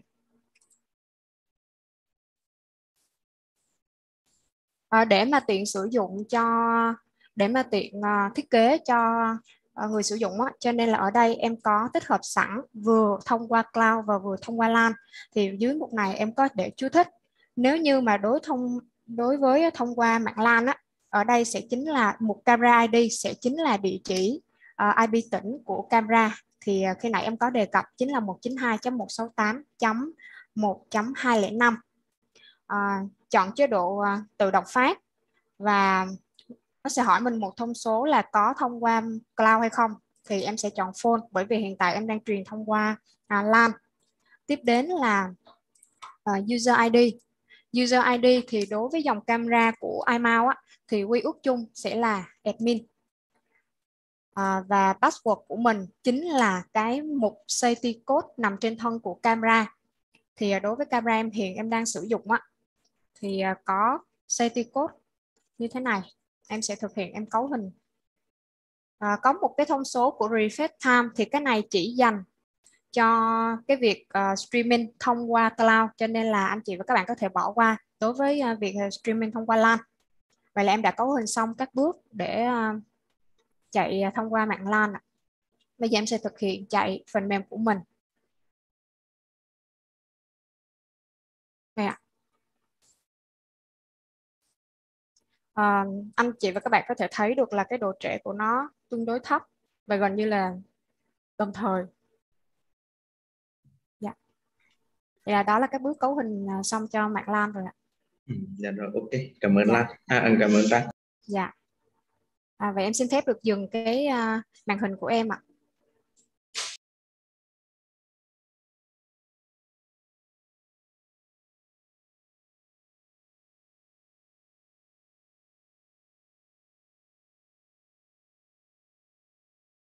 Phần rồi là bản Trang đã trình bày về cái phần kết nối lên camera, iStreaming tool camera của ATKDA mà trong cái mảng LAN. Thì anh thấy là nó cũng khá là đơn giản đấy, bởi vì tùy theo giải pháp là kết nối lên camera trên cloud hay LAN á, thì nó cũng cần một số thông số. Đầu tiên là user. Thì đa phần á, thì lúc mà trong quá trình tìm hiểu em thấy các dòng camera thì được yêu cầu tối thiểu chúng ta là 3 cái thông số. Thứ nhất là cái user, thứ hai là password, và thứ ba nữa là một cái serial number gì đó để chúng ta truy cập được. Thì tùy theo từng cái giải pháp kết nối thông qua cloud hay là LAN á, thì nó có thể khác nhau.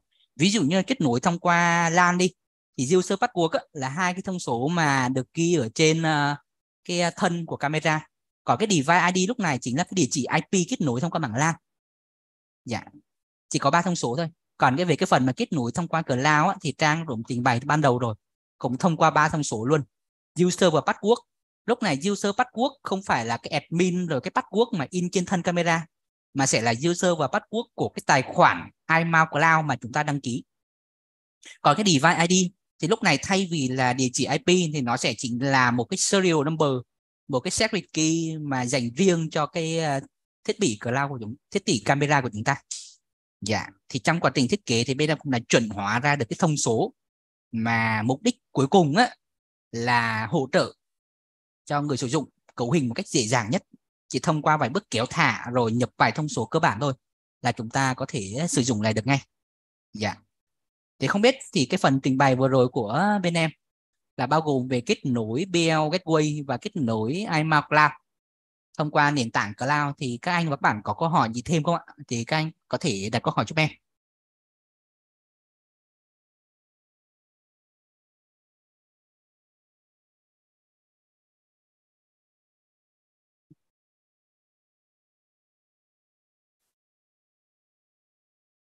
Mọi người cũng có thể chia sẻ, đặt những câu hỏi cũng khá là hay, cũng chia sẻ một cách thoải mái giống lúc nãy mà em và anh Đức Anh vừa trao đổi đấy ạ. Dạ.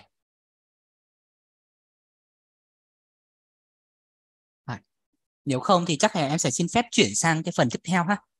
Tiếp theo em sẽ phụ trách cái phần là hướng dẫn các anh và các bạn cái phần thiết kế cái trang web giám sát của chúng ta. Tức là sau khi hoàn thành xong bước thiết kế Win, chúng ta cung cấp dữ liệu cho web thông qua Win, thì chúng ta sẽ đưa dữ liệu lên trên Win này, từ Win lên web. Thì tất cả những thông số môi trường mà chúng ta đã thu thập về như là nhiệt độ, độ ẩm, tốc độ gió, NH3, CO2 và O2, rồi kể cả các luồng steam camera, thì em sẽ đưa lên web. Thì trước khi mà đi vào cái phần thiết kế fast web này thì em sẽ xin phép được show lại cái màn hình, là cái kết quả cuối cùng mà chúng ta sẽ thiết kế ra, nó sẽ được như vậy. Đây sẽ là cái trang web mà chúng ta sẽ thiết kế này luôn.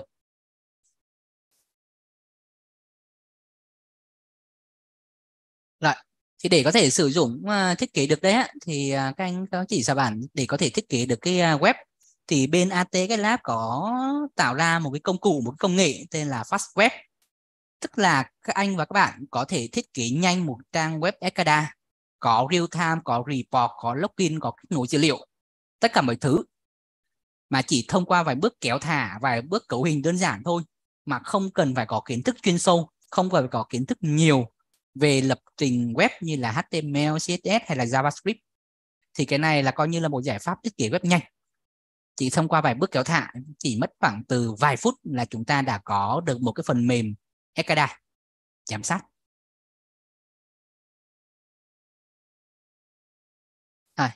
Ở đây thì em đã cài đặt sẵn cái phiên bản Fast Web Designer phiên bản 4.0.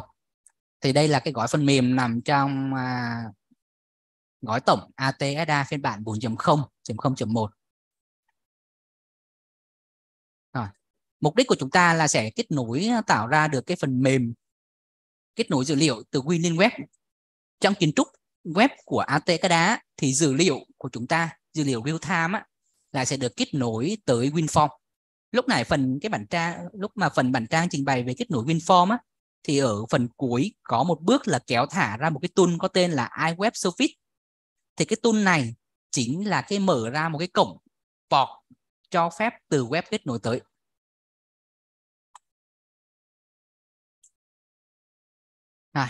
Ở đây thì em sẽ thiết kế mà cái dữ liệu chúng ta là cần kết nối từ Win, nên thành ra có một bước khá là quan trọng.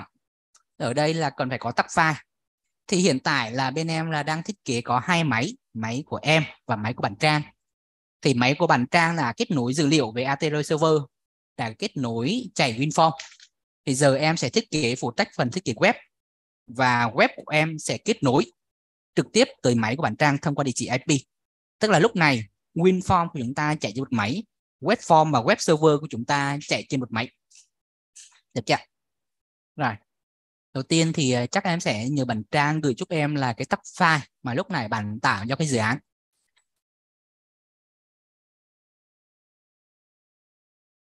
Em sẽ copy cái tag file, xem nhờ bạn Trang gửi cho em cái tag file.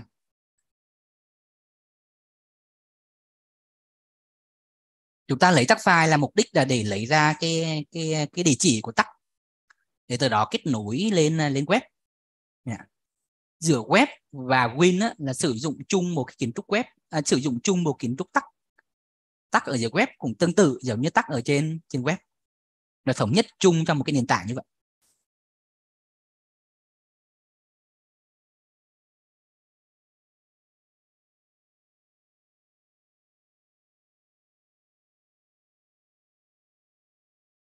Đấy, các anh để em lát nhé, bọn em đang chuyển cái tag file qua máy.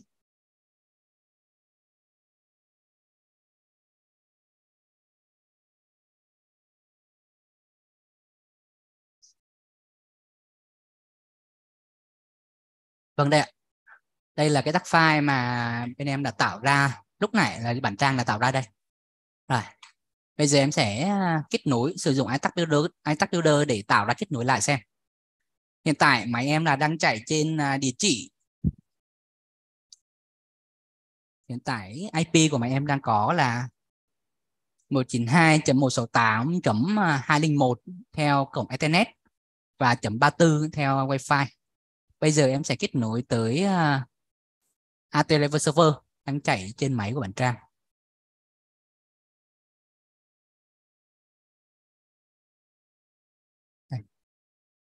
Máy của bạn Trang thì đang có cái địa chỉ IP là 192.168.1.15.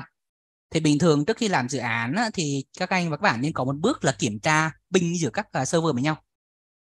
AT-Ekada có một cái ưu điểm đó là kiến trúc phân tán, tức là chúng ta chia nhỏ ra, mỗi máy, mỗi phần mềm thực hiện một nhiệm vụ khác nhau, rồi sau đó chúng ta kết nối liên kết lại thông qua địa chỉ IP.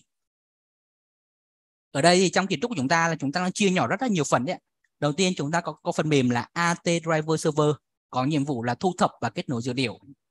Sau đó kết nối lên WinForm á, thì chúng ta sẽ xây dựng WinForm kết nối tới AT Driver Server thông qua địa chỉ IP. Giữa WinForm và AT Driver Server có thể nằm trên nhiều máy, nằm trên các máy khác nhau. Tiếp theo đến việc là build ra web, thì web server của chúng ta có thể nằm hoàn toàn trên một máy khác tách biệt so với AT Driver Server và WinForm. Lúc này thì web của chúng ta sẽ trỏ tới địa chỉ IP của Win. WinForm của chúng ta đang chạy tại địa chỉ là 192.168.1.15, tức là ping được thì kết nối được cút ạ. Đây là em đang kết nối dữ liệu trên máy của bạn Trang. Rồi, xong xuôi thì em sẽ đăng ký tag file cho dự án. Em sẽ đăng ký cho dự án của chúng ta. Project Register. Rồi, đăng ký tag file để bước tiếp theo là lên phát web designer để thiết kế.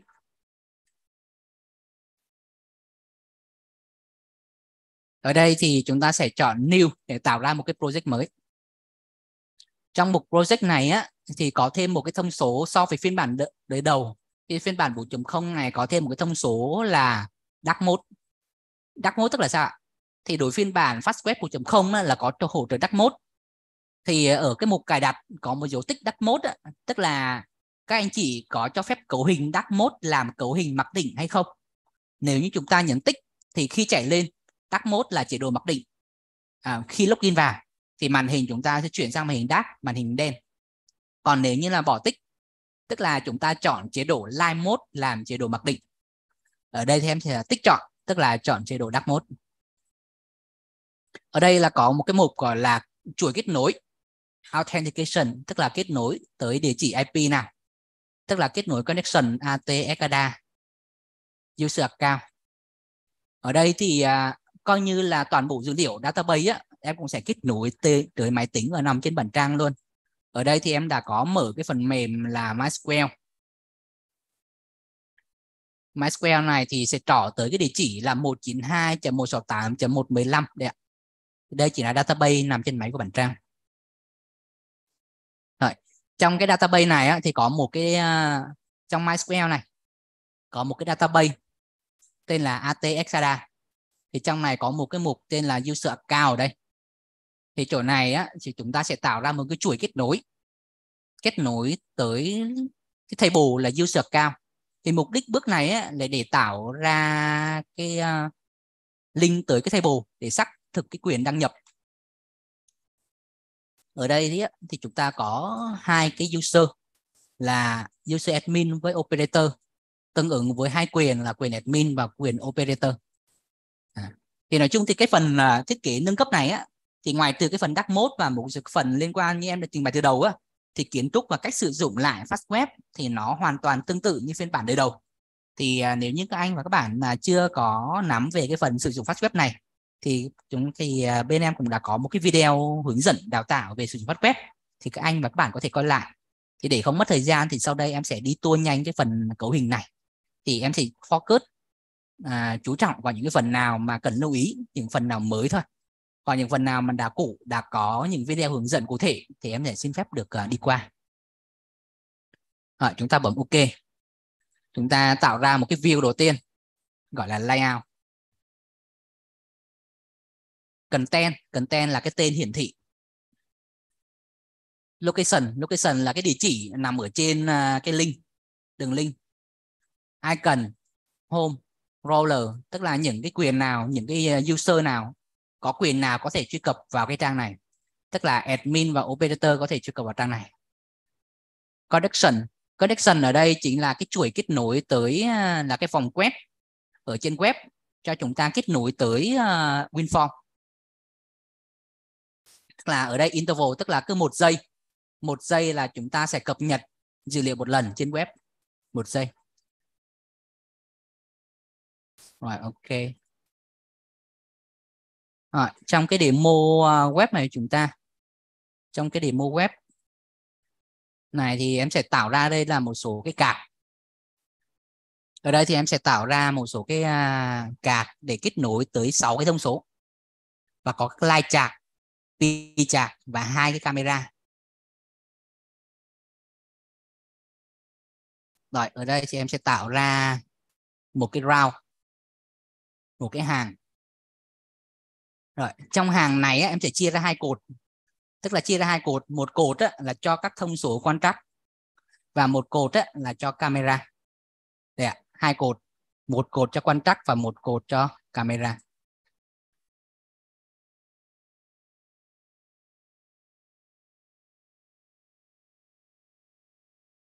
Rồi, một cột cho quan trắc, tức là call data. Đây là cái cột của dữ liệu. Cột này thì chúng ta sẽ chia tỷ lệ ra. Tỷ lệ ở đây là bên này 8, bên này 4. Thì kiến trúc mà chia của Fastweb thì tuân theo kiến trúc mà của Bootstrap. Thì trong các số video hướng dẫn về sử dụng Fastweb ở phiên bản đầu thì em cũng đã có hướng dẫn luôn. Tức là một cái trang, một cái giao diện màn hình của chúng ta để chia ra làm 12 cột. Thì tương ứng là chúng ta, cái phần code này chúng ta sẽ chiếm bao nhiêu phần, chiếm bao nhiêu cột trong tổng số 12 cột đó. Ví dụ như là cái cột đầu tiên của chúng ta muốn chia ra theo tỷ lệ là 23. 23 tức là cái phần data này sẽ chiếm là 8 cột. Cái lúc này chúng ta sẽ là code 8. Rồi, cột tiếp theo sẽ là code 4. Cái này sẽ là camera code. Camera column. Rồi, trong cái data column này em sẽ tạo ra là các card. Card này là để hiển thị dữ liệu lên. Cái card đầu tiên chúng ta là tem card. Ở đây là temperature, nhiệt độ. Tắc chúng ta đây là tắc tem. Màu sắc đấy thì ta có thể lựa chọn linh hoạt.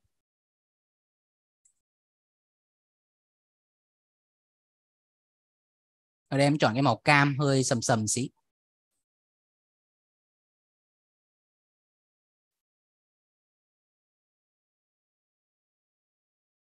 Rồi, côn này là chia làm 1/3, tức là côn 4.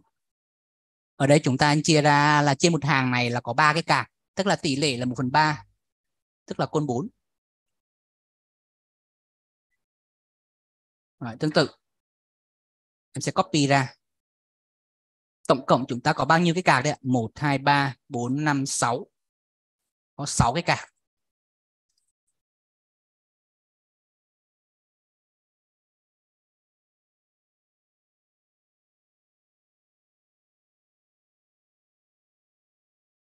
Lúc đây của chúng ta là tem Humi.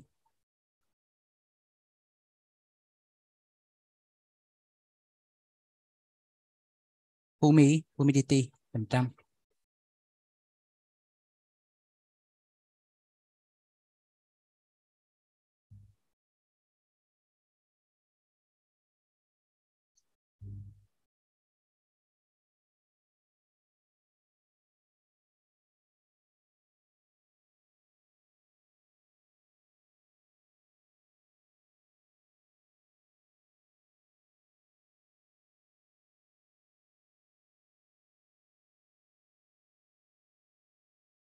Tiếp theo là tới không, tiếp theo là Win.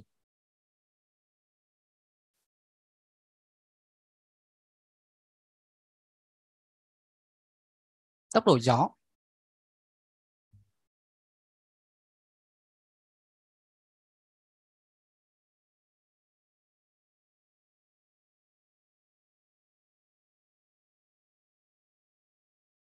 Xong Win thì chúng ta sẽ đến 3 cái khí, là có khí NH3,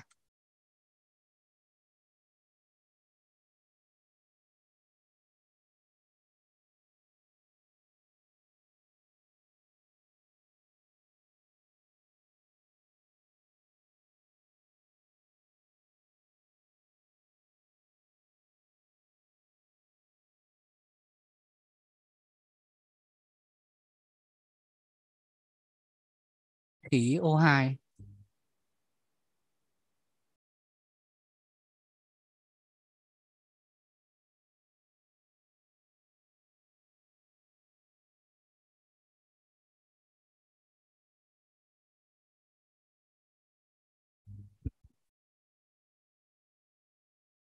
O2 cuối cùng là CO2.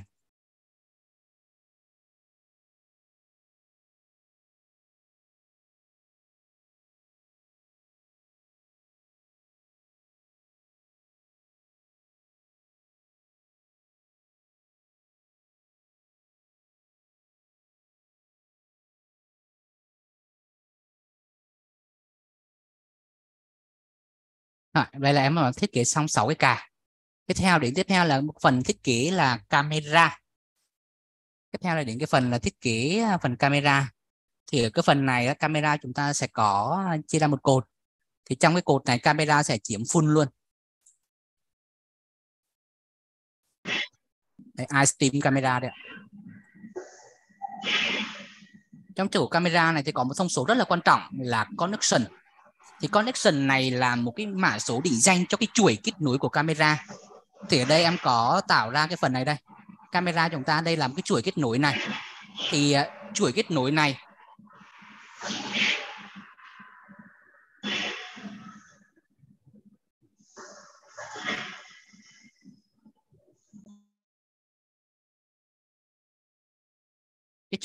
thì nó sẽ nằm trong cái file config. Thì các anh chị và các bạn có thể kiểm tra lại cái chuỗi kết nối này ở trong cái phần là cái địa chỉ là ổ C program file at pro fastcap designer template, tức là cái thư mục gốc trong mục là web config. Các anh chị mở lên bằng cái công cụ notepad hay notepad cộng cộng giúp em. Thì trong này sẽ có một cái chuỗi kết nối.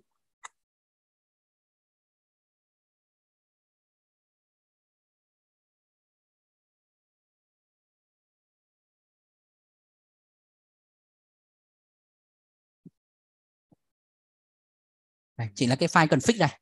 Thì trong này sẽ có một cái chuỗi kết nối của chúng ta có hai cái camera nào. Đây chính là cái địa chỉ mà kết nối tới để login mà ở ban đầu lúc mà video em có đề cập. Đây, em có đề cập ban đầu lúc mà kết nối đây. Authentication thì connection là ATKDA, thì đây là một cái mã định danh dành cho cái chuỗi kết nối mà chúng ta mong muốn. Ví dụ đây chúng ta cần kết nối tới cái database theo cái định danh connection là ATKDA.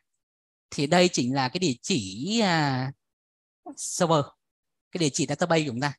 Ví dụ ở đây em cần kết nối tới máy quản trang là 192.168.1.10.15. User root password là 123456788. Database trên là ATKDA. Thì trong này nó có hẳn một cái database trên là ATKDA đấy đó, địa chỉ .1.15 đây đó.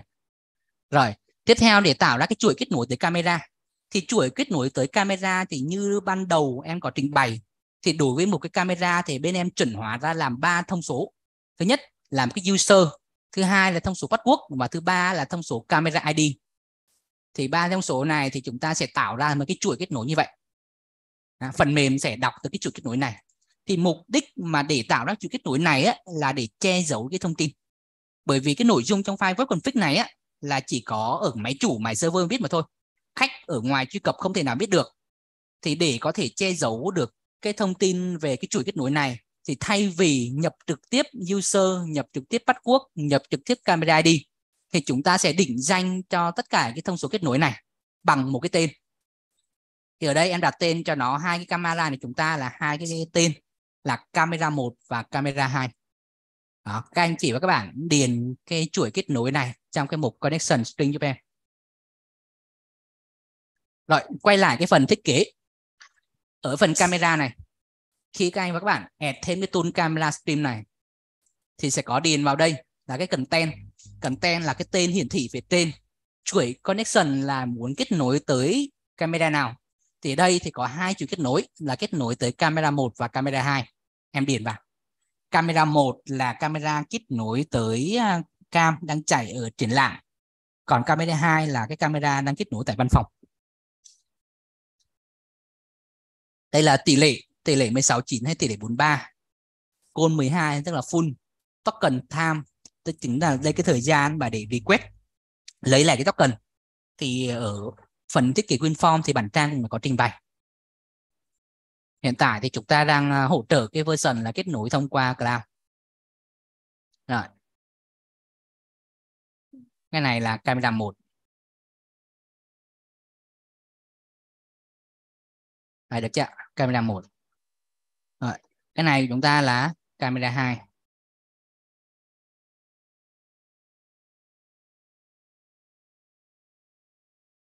Camera 2 thì sẽ thay đổi cái content hiển thị và cái chuỗi connection kết nối.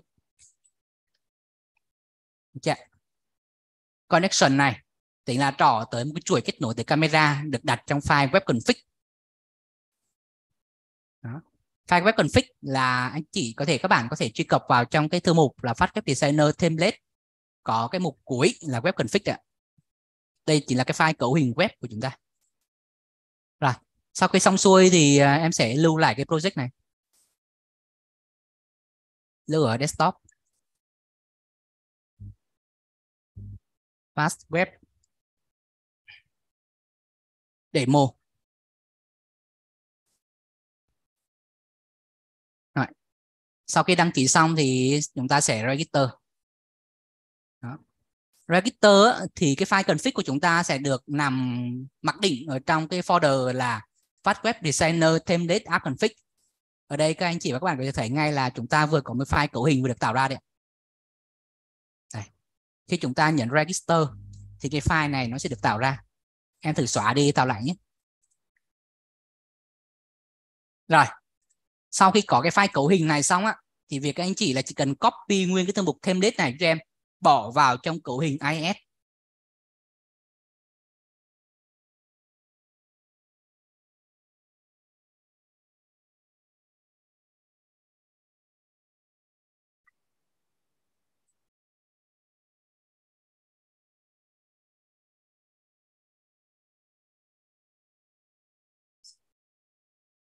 Rồi, tiếp theo chúng ta chỉ cần copy nguyên cái folder này bỏ vào trong cái thư mục template cho em.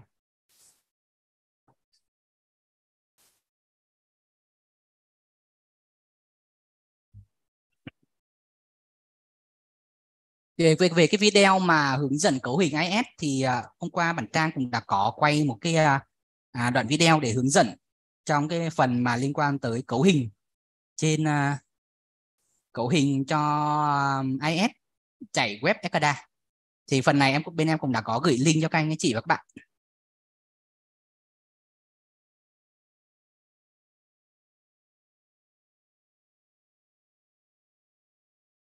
Đây là background mà sẽ chạy trên WinForm này, chạy trang login.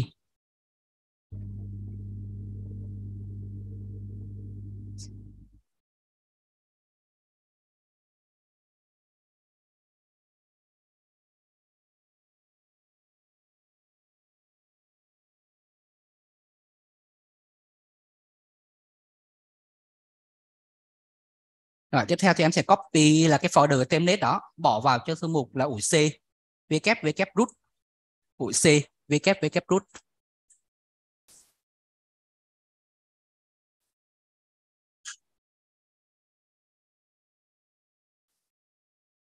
Ủi C www root.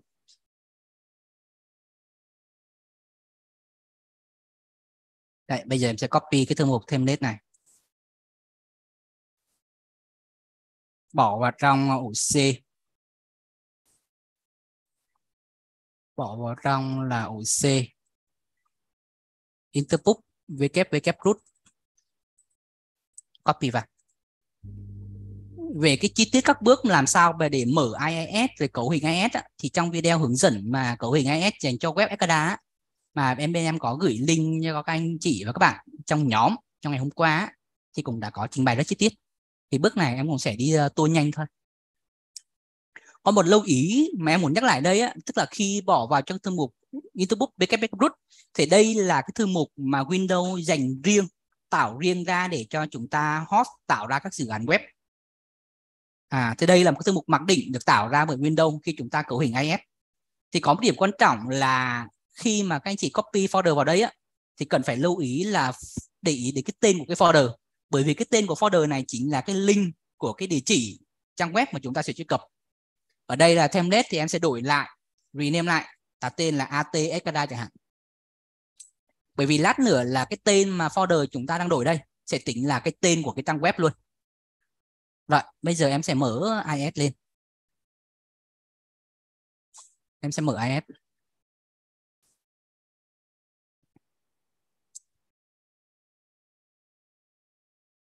Rồi, khi mở IIS lên á thì các anh chị các bạn vào giúp em vào cái thư mục là default đây. Default đây thì nó chạy mặc định ở port 80 là port mặc định của HTTP. Khi mà phát hiện thấy nó đang stop thì các anh chị và các bạn bấm start lên giúp em. Rồi, lúc này mọi người sẽ thấy ngay một cái folder tên là Atkada đây. Lúc này bấm chuột phải, convert qua kiểu dự án web, chọn cái kiểu là 4.4.5. Ok. Lúc này chúng ta cấu hình như này á thì cái địa chỉ của cái trang web chúng ta sẽ có tên mặc định là localhost xuyệt Atkada. Nếu truy cập theo địa chỉ IP ấy, thì sẽ là IP xuyệt Atkada. Ở đây thì cái trang default chúng ta đang hot ở cái port 80 là cái port mặc định. Thì các anh chị và các bạn cũng không cần nhập. Đây. Chúng ta có thể truy cập theo các một trong các địa chỉ này, localhost 2.80 xuyệt Atkada. Thì localhost chính là cái địa chỉ của máy. Port 80 là port, còn Atkada chính là tên của cái folder mà chúng ta vừa đặt. Thì nó cũng chính là đường dẫn của trang web luôn. Còn giả sử trong trường hợp mà muốn truy cập theo một cái địa chỉ máy từ một máy này thiết đổi về máy khác á, thì các anh chị vui lòng kiểm tra là cái IP. Ví dụ máy em hiện tại là đang chạy ở hai cái IP là .202 và .34. Thì lúc này giả sử từ một cái địa chỉ khác ở trong bảng LAN chúng ta muốn truy cập thì chúng ta sẽ ghi theo địa chỉ IP 192.168.1.334. Port 80. Port 80 thì các anh chị có thể ghi cũng được hoặc là không ghi, bởi vì 80 là port mặc định. Nếu không ghi gì ấy, thì nó tự hiểu là 80. Còn giả sử mà các anh chị khai báo thêm một cái port khác như là port 90 ấy, thì cần ghi vào đây. Rồi, duyệt AT Ekada 192.168.1.34 AT Ekada.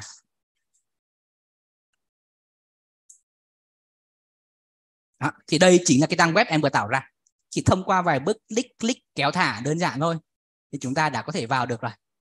Rồi, bây giờ thì sẽ đăng nhập login vào.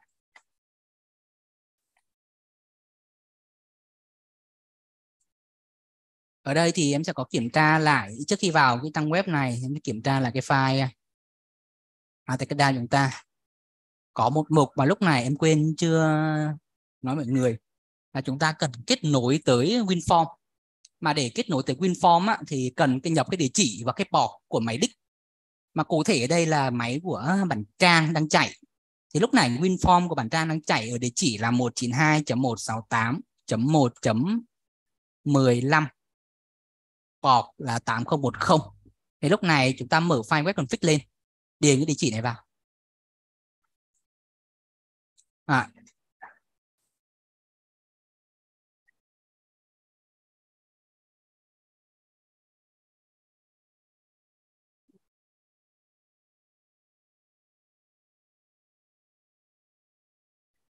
Ở đây thì em sẽ điền lại hai cái địa chỉ camera ID.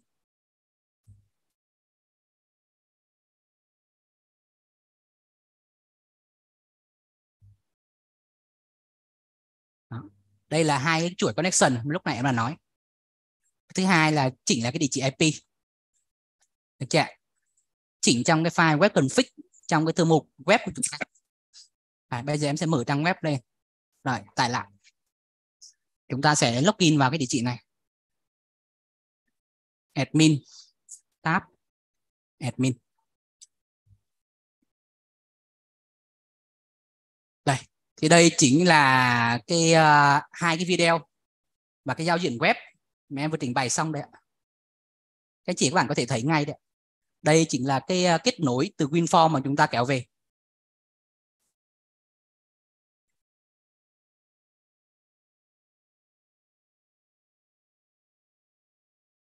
Còn bên tay phải đây chính là cái camera mà chúng ta đang được stream.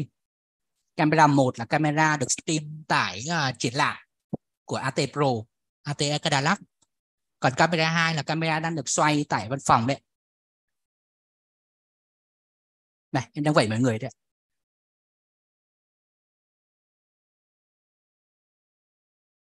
Đó, các mọi người thấy ngay là chỉ cần thông qua vài bước kéo thả đơn giản thôi là em đã có thể cấu hình được cái trang web rồi. Đưa dữ liệu lên web, đưa camera lên web. Rồi.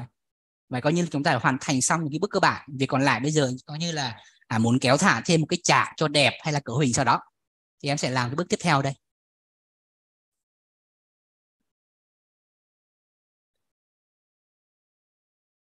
Rồi em sẽ tạm tắt web, quay lại cái bước thiết kế của chúng ta ha. Thì em sẽ vẽ ra một cái chart cho nhiệt độ, cho độ ẩm, cho tốc độ gió, rồi vẽ ra một cái chart cho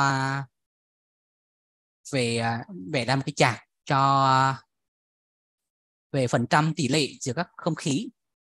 Lúc này cái trang web của chúng ta đang thiếu đơn vị. Phần trang web chúng ta thiếu đơn vị thì giờ em sẽ bổ sung đơn vị luôn.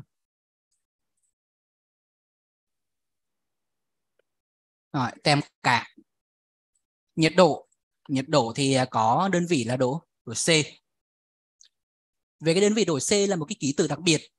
Độ C là một ký tự đặc biệt. Đây, mọi người thấy ngay, độ C là một ký tự đặc biệt. Thì ký tự đặc biệt này thì chúng ta không để có thể mà viết được trên cái nền tảng HTML á, thì chúng ta cần phải cho ra một chuỗi số. Ở đây thì em sẽ search lại degree.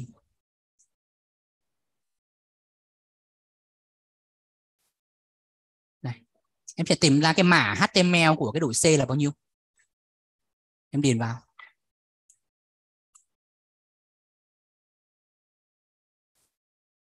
Đây. Write ký tự độ C trên cái mã HTML. Bởi vì cái nền tảng chúng ta là web mà. Nên là chúng ta cần lấy ra cái mã code. Đây.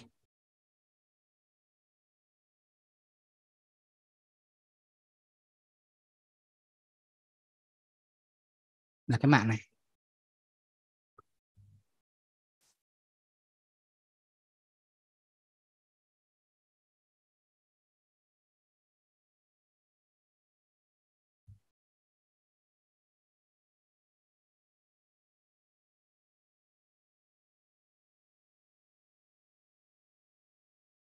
Rồi, tiếp theo ok.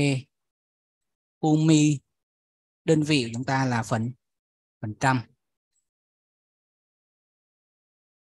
Win tốc độ gió là mét trên giây. Các khí thì quy chuẩn về một cái đơn vị duy nhất là phần trăm.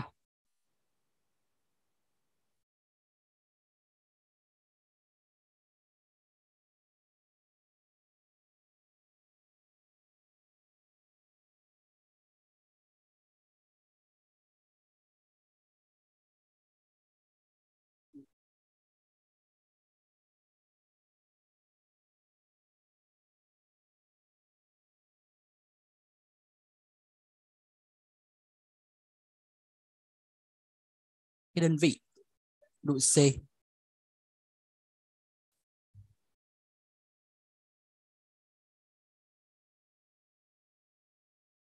Rồi, tiếp theo em sẽ có tiếp tục qua cái cấu hình add thêm một số cái này. Ví dụ như trong cái video mẫu chúng ta là có các like chart có 3 chart. Em cũng sẽ add thêm.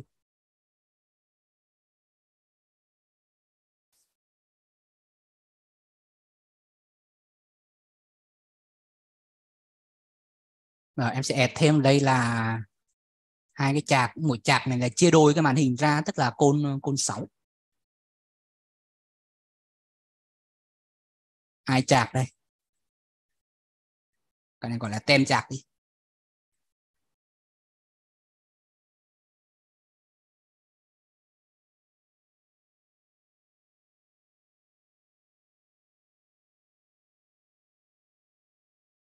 Số mẫu là 50, bao nhiêu mẫu, bao nhiêu cái điểm vẽ trên đó.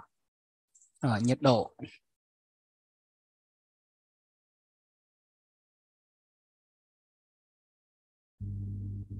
Độ C thì cái chuỗi lúc này em vừa tìm đây, côn 6, tức là chia đôi ra.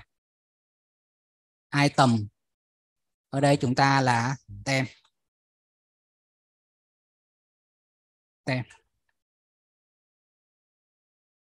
Tem.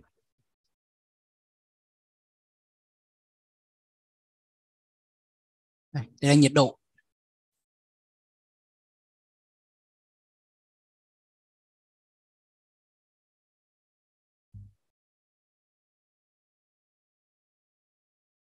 Cái chuỗi này chỉ là cái chuỗi ký tự đổi C nhé mọi người. Rồi, tiếp theo em sẽ copy ra. Cái này là Humicha.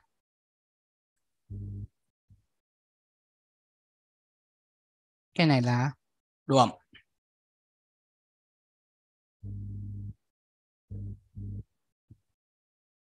Độ ẩm là phần trăm.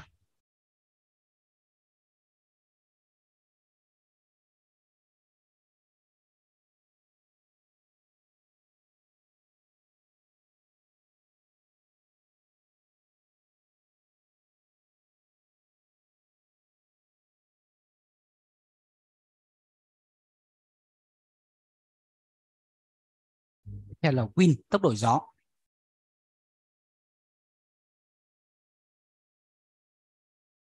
Mét trên giây.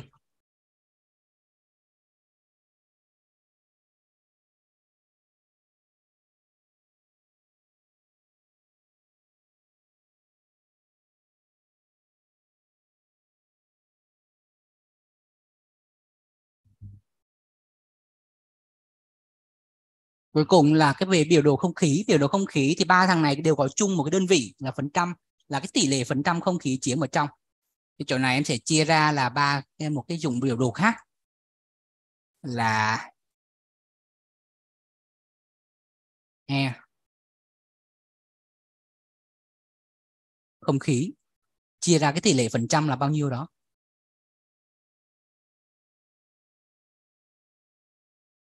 Câu 6 đây chúng ta chọn cái kiểu này là kiểu pi.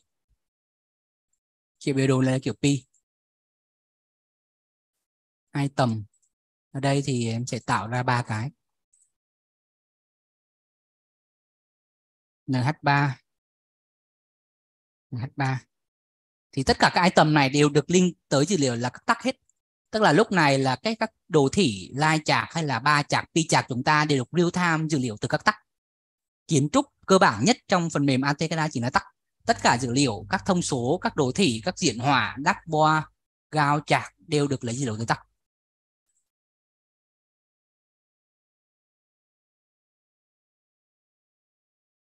NH3, CO, CO2.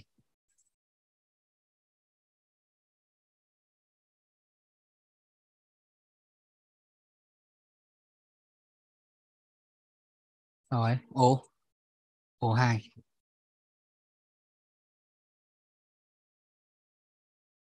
Ở đây thì em đang làm nhanh nên thành ra có một số thông số mà so với cái demo gốc thì nó sẽ ít thông số hơn.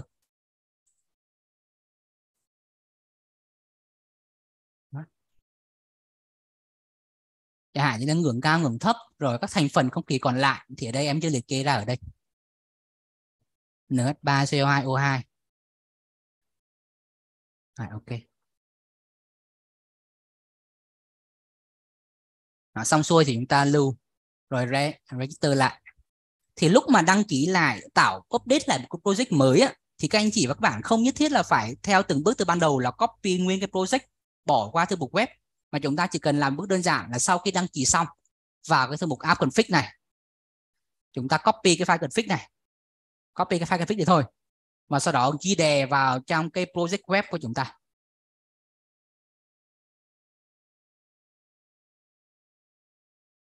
Ghi đè vào trong cái project web này.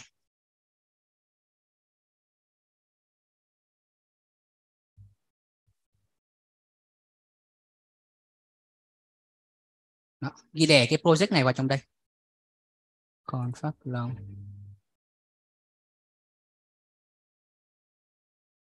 Mọi người đợi em xí.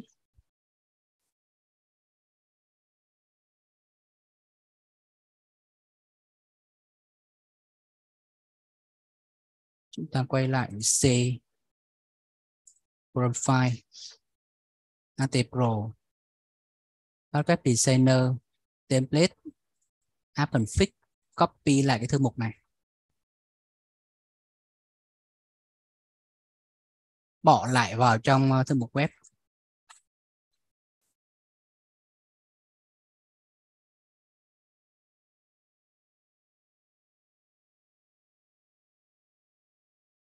Rồi, bây giờ cái trang web của chúng ta bây giờ chúng ta chỉ cần vào lại thôi là nó sẽ tự động loát theo cái cấu hình mới.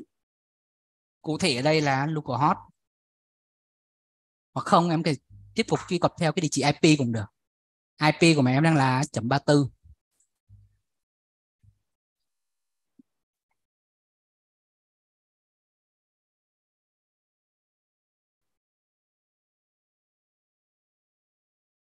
Mọi người thấy ngay đây là cái phần mà giao diện web này là em thiết kế thêm gồm có nhiệt độ, độ ẩm, tốc độ gió với các thành phần không khí đây.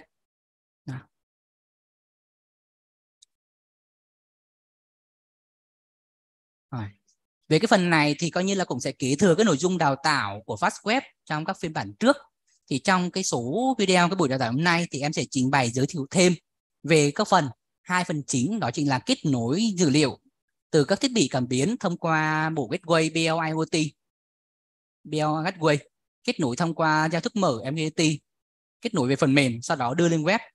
Thứ hai đó chính là cách stream camera kết nối giữa iMount Cloud lên server, lên cloud.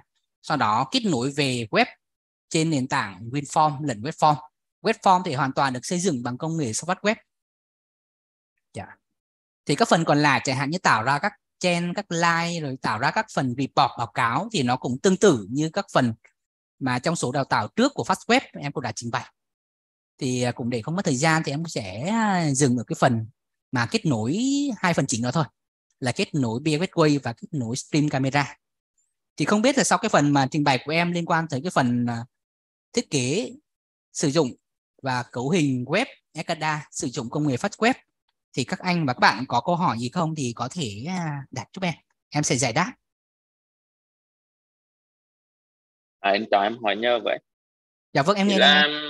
em thấy thì khi mà anh cấu hình mà lấy dữ liệu qua web á, thì anh dùng cái mà iTag đó thì em thấy là nó đang đọc dữ liệu trực tiếp từ tới chỗ AT driver đúng không anh? Không anh, tức là về kiến trúc web thì nó sẽ như vậy anh này, em xin phép và chắc là em xin phép các anh phát cho em được cái vẽ cái giao diện kiến trúc xíu nha.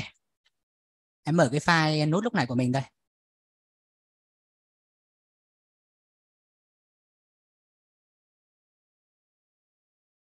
Về cái kiến trúc mà làm sao mà đưa dữ liệu lên Win á, thì em sẽ vẽ một cái kiến trúc tổng thể này để mọi người có thể hình dung. Mà đây cũng là kiến trúc mà xuyên suốt, là cái khung sườn trong kiến trúc mà xây dựng của AT Ekada luôn. Em sẽ đi từ cái bước cơ bản ban đầu là mình có từ thiết bị phải không anh? Mình có thiết bị thông qua các bộ BL Gateway kết nối lên thông qua MQTT. MQTT sẽ được đẩy lên cloud. Rồi sau đó từ cloud thì nó sẽ được kéo về.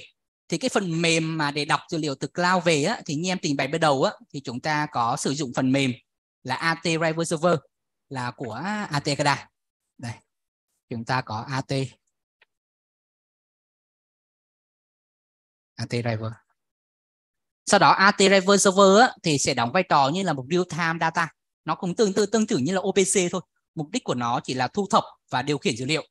Mà để có thể tạo ra được cái giao diện, tạo ra được các kết nối service thì bắt buộc chúng ta phải thiết kế để bước tiếp theo là một cái WinForm.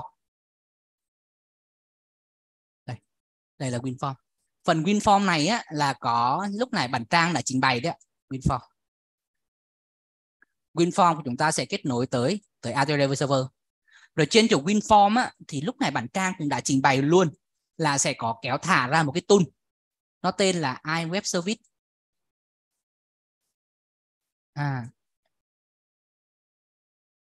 Bởi vì kết nối web là phải kết nối thông qua cái service, nên thành ra chúng ta cần phải kéo tool này để cung cấp dữ liệu cho từng web trên này.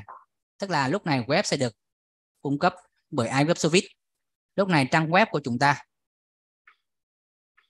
web của chúng ta, mà cụ thể đây chính là cái trình duyệt browser đấy, sẽ kết nối tới đây. Vậy chúng ta có 3 cái tầng khớp nối nha. 1, 2 và 3.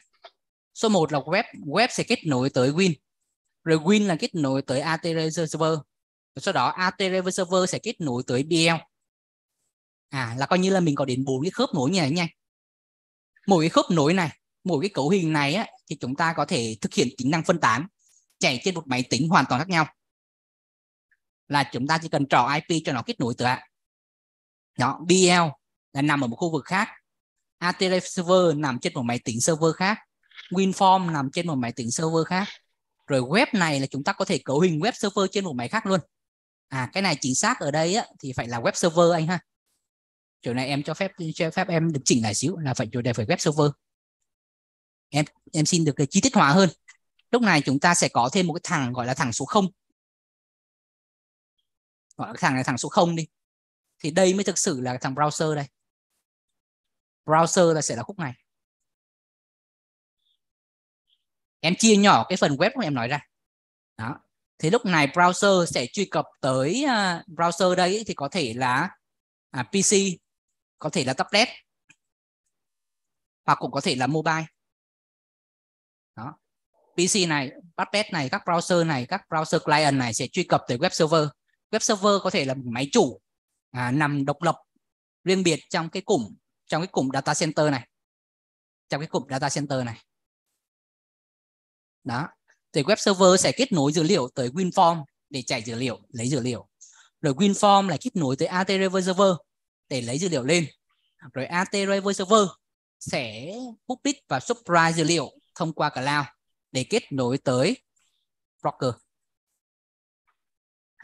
Thì đây chính là em vẽ phát ra cái kiến trúc mà kết nối dữ liệu giữa các phần khác nhau trong kiến trúc phần mềm của AT Ekada.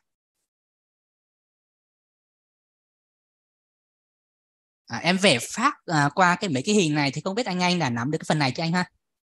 Dạ được rồi. Dạ vâng. Thì là về thì mình nếu mà muốn chạy riêng web á thì mình cũng phải là thiết kế WinForm với chạy cả WinForm lên. Dạ vâng. Dạ đúng anh. Mà thực tế thì em hiểu cái câu hỏi của anh, tức là chỗ này á, bởi vì cái kiến trúc của phần mềm AT Ekada nó có tính phân tán anh. Tức là chỗ WinForm này á, em có thể thêm đây một cái chữ S. Ở đây á, có thể thêm một chữ S. Rồi ngay cả web server chỗ này cũng có thể thêm một chữ S luôn. Thì lúc này cái chủ WinForm này anh có thể chia ra nhiều app. Tức là một app WinForm á, là dành cho workstation. Một cái WinForm workstation tức là cái máy mà dành riêng cho giám sát. Rồi một cái WinForm dành riêng á, là cung cấp cho web service. Cái app này á, là dành cho người vận hành, tức là người ta có thể tắt, đóng, mở rồi điều khiển sao tùy ý. Còn cái web service này anh có thể cấu hình chạy trên cùng một máy hoặc trên máy khác nhau, là nó chạy liên tục 24/24, 24/7, chạy liên tục. Mục đích của nó là chỉ nằm mục đích duy nhất thôi, là cung cấp dữ liệu cho web. Dạ. Ở đây thì em sẽ vẽ thêm một chữ S ở đây thì anh sẽ dễ hình dung hơn. Tức là nó không có lệ thuộc vào một cái app nào hết. Tức là giả sử nếu như mình lệ thuộc vào một app thì app đó mà tắt đi á, là mất kết nối dữ liệu. Thế thành ra mình có thể chia tính năng ra, làm một cái app WinForm là đảm nhiệm vai trò là workstation, tức là một cái giao diện dành cho người thiết kế, người ta điểm sát điều khiển. Người ta muốn tắt, người ta muốn mở, người ta muốn báo cáo report sao tùy. Rồi lúc này mình sẽ thiết kế riêng một cái app nhỏ nhỏ gọi là app service đi. Bởi vì nó cũng đơn giản thôi, anh chỉ cần kéo thả ra cái tool là iWeb Service là xong rồi. Là cái app này thì nó yêu cầu cần phải tối thiểu là chạy 24/7 là cung cấp dữ liệu cho web. Thì đây là cái kiến trúc mà bên em xây dựng cho kiến trúc từ Win lên web rồi cloud của AT Ekada. Dạ. Phần này thì chắc là mình cũng rõ rồi chứ anh Đức Anh ha. Dạ rồi. Dạ. Cảm ơn. Dạ vâng. Thì không biết thì xuyên suốt từ đầu buổi đến giờ thì cái phần trình bày của em và bản trang thì không biết có anh và có bạn nào có câu hỏi thắc mắc gì không ạ? Thì mình có thể đem ra trao đổi cho em. Mặc dù cái chủ đề ngày hôm nay chúng ta là liên quan tới Ekada quan trắc, nhưng mà các anh các bạn có thể mở rộng ra trong bất cứ một lĩnh vực nào mà các anh và các bạn có thể quan tâm nhé. Bởi vì cái bộ BL Gateway này thì ứng dụng của nó rất là nhiều. Quan trắc chỉ là một cái phần nhỏ thôi.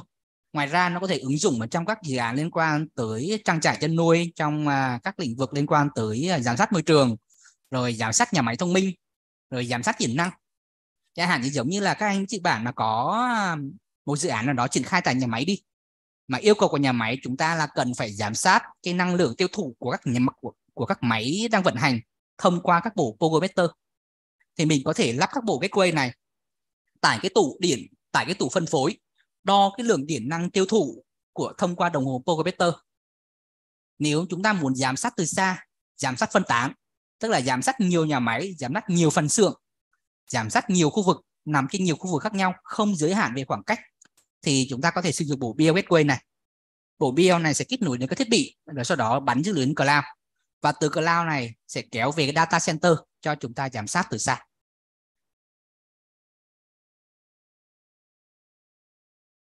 Đó là trong lĩnh vực liên quan tới giám sát năng lượng. Rồi trong như là giám sát liên quan tới như là solar hay là wind farm gì đó, như đầu buổi em cũng có trình bày, thì ứng dụng của nó cũng khá là rộng. Vâng. Cái dòng BL này ấy, thì nó cũng có nhiều phân khúc, nhiều cái dòng sản phẩm khác nhau, mà tùy theo cái nhu cầu, tùy theo cái mức đầu tư mà các anh chị và các bạn có thể cân nhắc. Ở đây thì cái bộ BL này đa phần thì nó sẽ đều có một cổng kết nối là 4G, cho phép kết nối mạng thông qua SIM 4G. Ngoài ra thì một số dòng cao cấp còn có thêm một cái cổng LAN.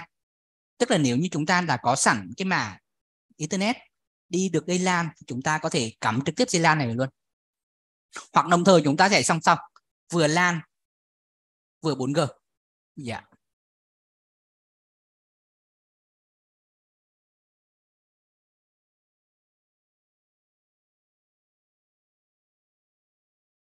Rồi, không biết thì các anh và các bạn ở đây còn có câu hỏi gì không ạ? Mình cứ chia sẻ thoải mái thôi. Giống như lúc này giờ em thấy có anh Đức Anh cũng chia sẻ đặt rất là nhiều câu hỏi đó. Bởi vì em nghĩ những cái câu hỏi, những cái vấn đề này mình đặt ra là cũng như vấn đề mà thực tiễn chúng ta gặp cho các dự án. Thì trong quá trình mà làm việc, trong quá trình làm các dự án thực tiễn, cũng như trong quá trình nghiên cứu sản phẩm, thì em có biết một số chút kiến thức nhỏ nào đó, hoặc một số cái kinh nghiệm nhỏ nào đó, thì em cũng sẽ chia sẻ đây với mọi người.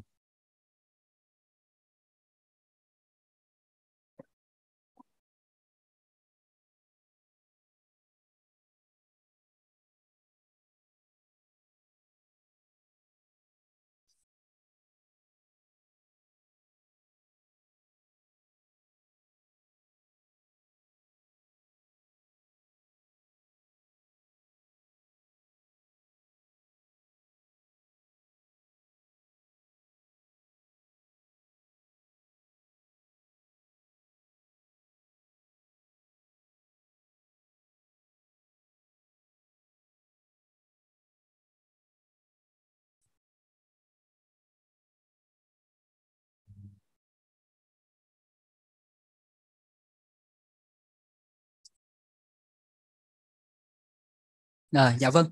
Và nếu như các anh và các bạn thì cũng không có câu hỏi nào thôi á, thì chắc em cũng xin phép được kết thúc cái buổi đào tạo về phần thiết kế web Ekada giám sát quan trắc môi trường trong ngày hôm nay. Thì các nội dung chính thì em cũng trình bày sơ lược là chúng ta cũng đã tìm hiểu về cách kết nối từ các bộ BL Gateway lên nền tảng đám mây, kết nối về phần mềm AT Ekada, rồi cách làm sao để có thể stream các camera cloud lên nền tảng WinForm cũng như là web thông qua công nghệ Fast Web của AT Ekada. Dạ. Thì group nhóm của chúng ta sẽ vẫn được duy trì xuyên suốt trong thời gian tới. Thì nếu như sắp tới đây thì trong quá trình coi lại video được phát, được lưu trữ ở trên kênh YouTube, thì các anh và các bạn có câu hỏi thắc mắc gì đó có thể liên hệ trực tiếp với em hoặc là nhắn trên nhóm, thì đội ngũ kỹ thuật của bên AT Lab bên em sẽ hỗ trợ và giải đáp cho các anh chị. Dạ vâng. Vậy thì chắc là em xin phép được kết thúc cái buổi chương trình đào tạo AT Ekada chúng ta tại đây. Thì sắp tới đây thì vào ngày 4 tháng 11 này thì cũng sẽ có tiếp tục một cái chương trình đào tạo, thì nội dung nó cũng sẽ tương đồng như trong ngày hôm nay. Dạ.